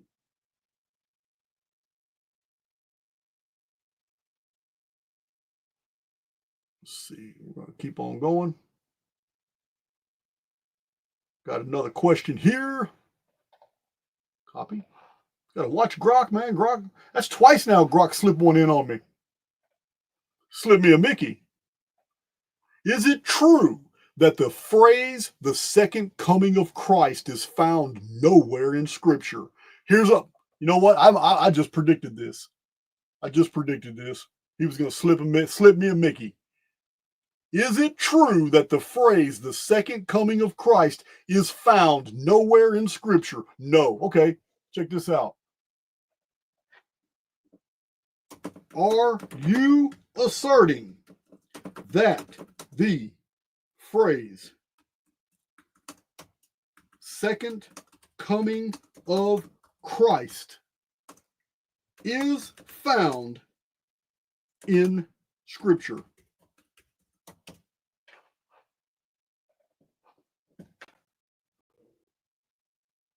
I told you, sometimes you got to check Grok. Are you asserting that the phrase "second coming of Christ" is found in Scripture? No. Hey, here's Grok. Got me. No, I'm not. Yeah, man, it's 3 times, Grok. What the hell's wrong with you? You got to check Grok. He's no good. He's real pro-Christian. He's really gonna defend the narrative, but tightly too. Get all the way down here. He's gonna defend that narrative tightly, guys. I've caught him so many times. Because what he wanted to do, what the system wants to do, because Grok's just programming. But what was wanted here was it wanted to be able to give me an exegetical description of where the idea came that Christ was coming a second time. That's what it wanted to do. It wanted to do the same thing that's done in apologetics. Suck me into a doctrinal or theological argument. I don't care about your text. I don't care about the intertextual shit. None of that shit matters to me because it's all made up by men. I don't care about it. So you're not going to suck me into that argument. That's what Grok was about to do. Trying to get me.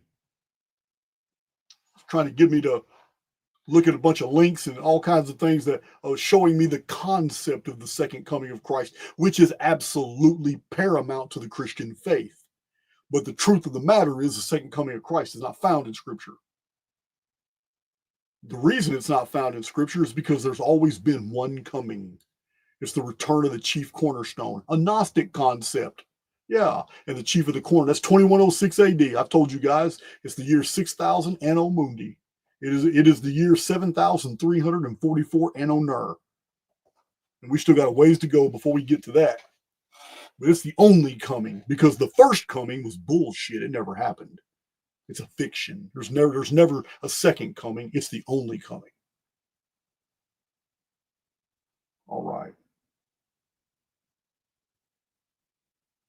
All right. So next question. Oh, this one's gonna hurt. This one's gonna hurt.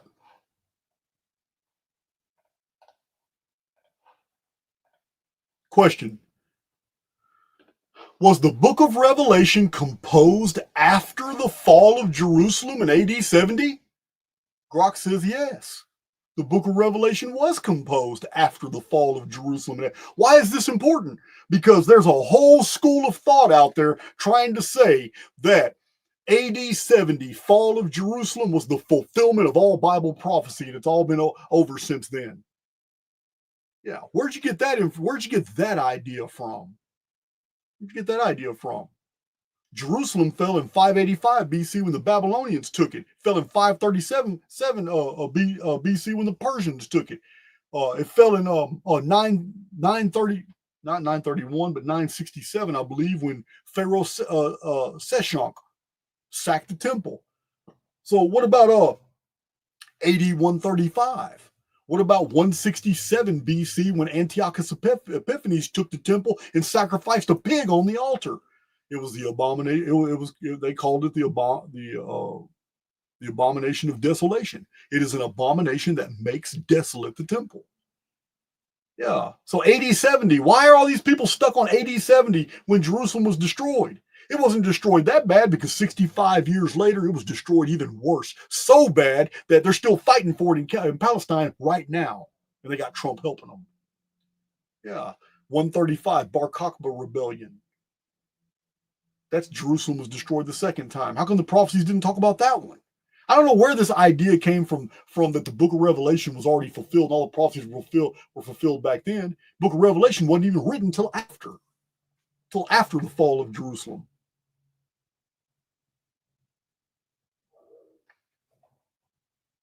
So here's something interesting. Some of you have talked about this in my comment section. Question: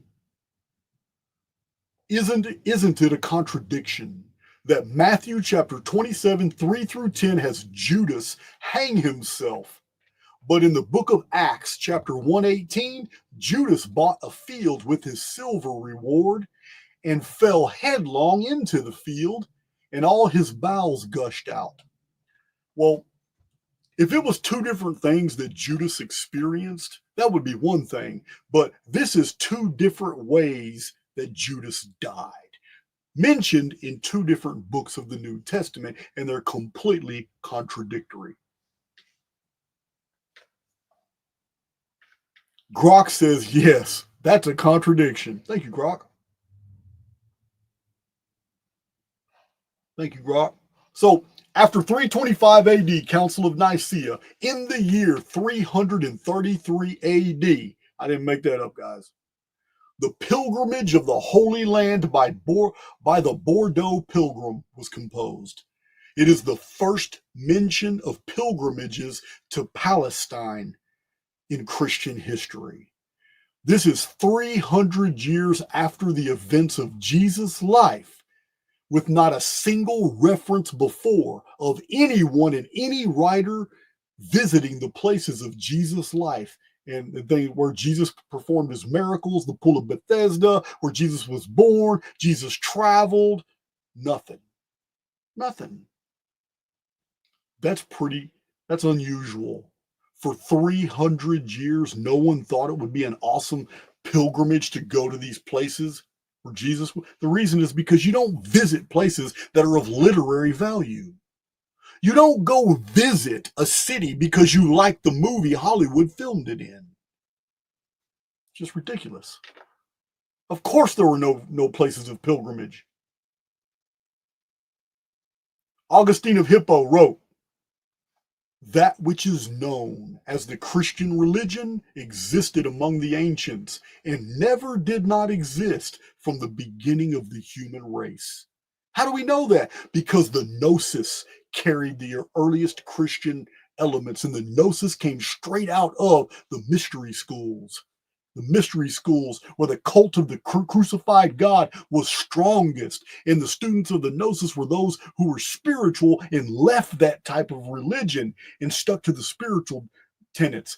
but it came back even stronger in the form of a Jesus narrative, the cult of the crucified God, of Bacchus, of Attis, of Dionysius, gods that died and were resurrected, who are all born of the Holy Mother.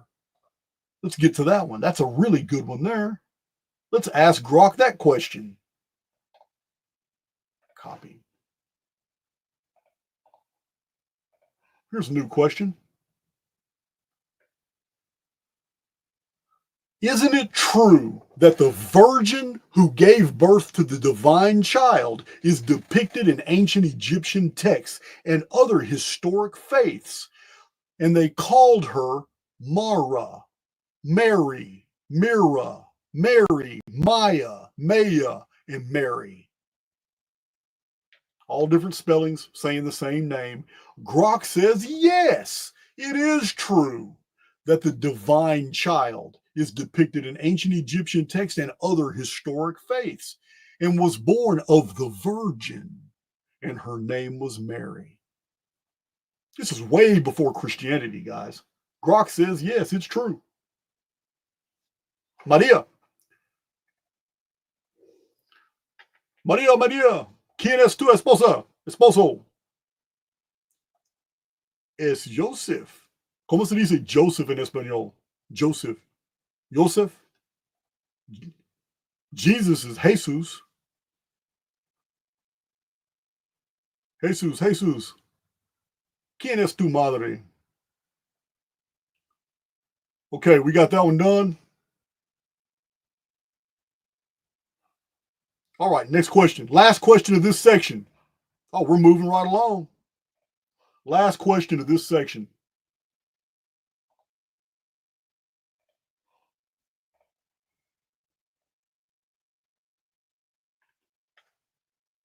All right. Is it true that in the Quran there are references to Jesus, but he was not the Son of God, not crucified, nor resurrected? Grok says, yes, it's true. Jesus is in the Quran, but he's not the Son of God. He's not crucified, and nor was he resurrected. All right, let's go. I see that, Vincent Lerma. Yo le entiendo mucho español porque yo soy aquí, Texas. Muchos hombres aquí, hablando nada pero español. So that's the last one of that section. We're moving to the next section. Church's proven history of forged text. Man, the church has a proven history, not an alleged history, not a speculative history. The Christian church, Catholic Church, has a proven history of forged texts. Oh man, listen to this question.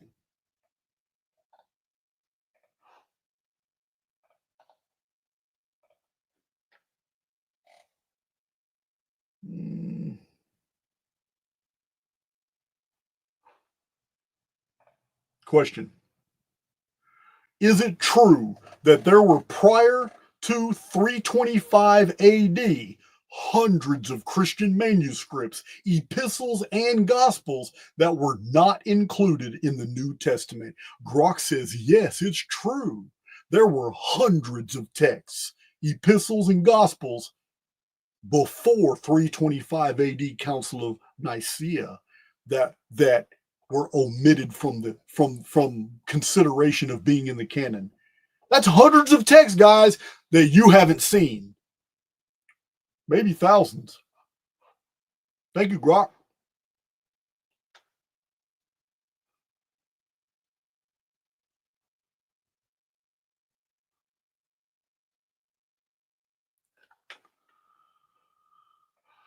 So real quick,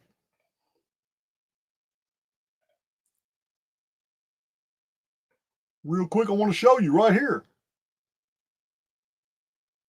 Look, you can see this yourself. The letter of Pontius Pilate to Tiberius was passed off as factual, concerning Pontius Pilate, the sun darkening, the whole world, earthquake, the dead raising out of their deals, the gospel of Nicodemus. Nicodemus is telling the story in the gospel of Pontius Pilate. Pontius Pilate is sent to Rome, and he gets beheaded because the Roman Senate's all mad. Telling him, oh man, you must have killed somebody extremely important. It's all made up by the church, every bit of it, and scholars know it because they're looking at the text and they see where the forgeries are very obvious. Even the church, even the Vatican, the Church of Rome has condemned these texts because they're stupid. The letter of Pontius Pilate to Tiberius is a forgery. The Gospel of Pilate, Nicodemus. The Acts of Pilate, also known as the Gospel of Nicodemus, all forgeries. The Epistle of Jesus to Abgar. The correspondence of Paul and Seneca. Can you believe it?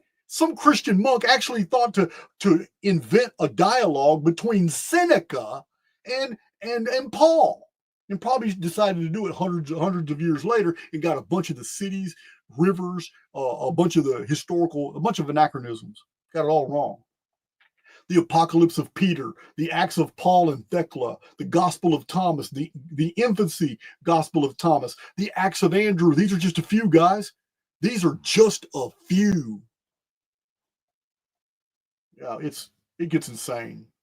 It gets insane. So, stop sharing. 2 hours and 16 minutes. Wow. 2 hours and 16 minutes. And now I'm going to do my real fast summary. So, you know what?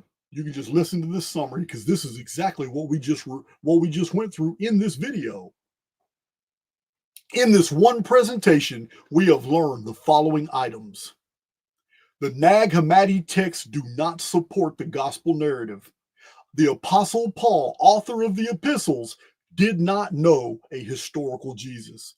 No first century author knew of the Jesus events. Not Pliny the Elder, Seneca, Tacitus, Philo Judaeus, a Jew, Plutarch, Flavius Josephus, another Jew, Ovid, Cornelius Valerianus, Lucan, Martial, Pompilius Mela, Statius, Chaeremon, Pliny the Younger, Suetonius. None of them knew the story. The church invented whole texts later proven to be forgeries by scholars. Plotinus and Porphyry accused Christians at that time of inventing texts. Scholars have shown that references to Jesus and Christians in Josephus and Tacitus were interpolations and not in the original writings, which were known to the earlier church fathers but never quoted them. Church historian who wrote an early apology wrote that deception was okay. Early apostolic fathers did not know of a historical Jesus in gospel events. One church father wrote that there was no evidence of miracles by Jesus. Earliest church documents were of theology and doctrine, not historical events. Earliest church fathers invented apologetics, being on defensive as they tried to convince others that Jesus' story was history. One church father declared that he only believed in the gospel because the church authority compelled him to do so. He wrote a church history. No description of Jesus' physical appearance, no reliefs, no busts, no statues, no portraits, no oral traditions, no coins, numismatics for the first 300 years. That is 330 years. None. Two of the four gospel writers had never even met Jesus. The four testators, two of them disqualified automatically. Earliest Jewish Talmudic texts did not know of a Jesus story at all. Taking all of these into consideration, then it becomes obvious that the gospel narrative of Jesus was purely literature with theological value, and all the controversy, all the debate, all the apologetics are a result of the church attempting to pass off the story as a historical fact. That's my presentation, guys. I'm not doing another Jesus unless I'm debating somebody or something. I'm not doing another Jesus one until I'm done reading these 19 amazing books I have breaking down the gospel, all written by academics. I'm gonna go through those 19 books, and maybe 6 months down the road, I'm gonna do a massive video of everything I learned. but there's no reason to beat this material up. People are going to believe what they want to believe despite the evidence. I don't care. I don't care. But this right here is pretty shut book tight. Let's see. All right. Yeah, that's my presentation, guys. So I want to tell you, Saturday, I would really like you guys to join me. And I don't ask my community for a lot of favors. I hardly ever ask for favors. But you know what? If you value my content, you value what I do. If you value the fact that I've provided as many videos as I can, 880 something videos, commercial free. No ads breaking up my content. If you really appreciate what I do, I'm asking my community as soon as in about an hour or two, about 2 hours, I'm going to drop the next video live, and it's going to be there for like 2 days, 3 days until Saturday. I like to build up some momentum because I'm going deep on Zecharia Sitchin, the Earth Chronicles, and I'm bridging Zecharia Sitchin's research, showing its value and how the Archaix research absolutely fills all the problems Zecharia Sitchin created on the Anunnaki and on the Shard dating system. So, as you know, Billy Carson is now irrelevant. He's not even in the conversation. So I'm doing this for a whole nother community that asked for a presentation, and my publisher asked me to be really nice. So I'm going to be on my best behavior, but I was impressed with Zecharia Sitchin. There's no doubt. I can't fake that, but that's what I'm going to do, and I'd appreciate it if my community, as soon as this video drops and the live is waiting, I would appreciate you guys. We share the shit out of it with all the Anunnaki groups on Facebook, TikTok, Twitter, the entire sphere. Let's correct this narrative. I'm asking my community to help me blow this video up so we can silence all of those people who have been using and abusing Zecharia Sitchin's material, abusing it by carrying it even further and accentuating the errors and not trying to correct them. So the errors have been corrected. I'm going to bridge for you the Earth Chronicles with Archaix. You're going to like what you see, but I need your help. Blow it up. Once you see it live, please share it everywhere. Get as many people in the Anunnaki community, even the former Billy Carson followers, all that, get them all involved, because I'm going to lay it all out. I'm going to, in about 3 hours, abbreviate all 29 videos of the Anuna files into a cohesive format. That's what I'm going to do. It's going to take me some work, but I got 3 days to do it. All right. Appreciate you guys. It's time for dinner. It's dinner time. Let's see. All right. I need a video file. Let's see what we got here. I'll go ahead and do my normal outro. Love you guys.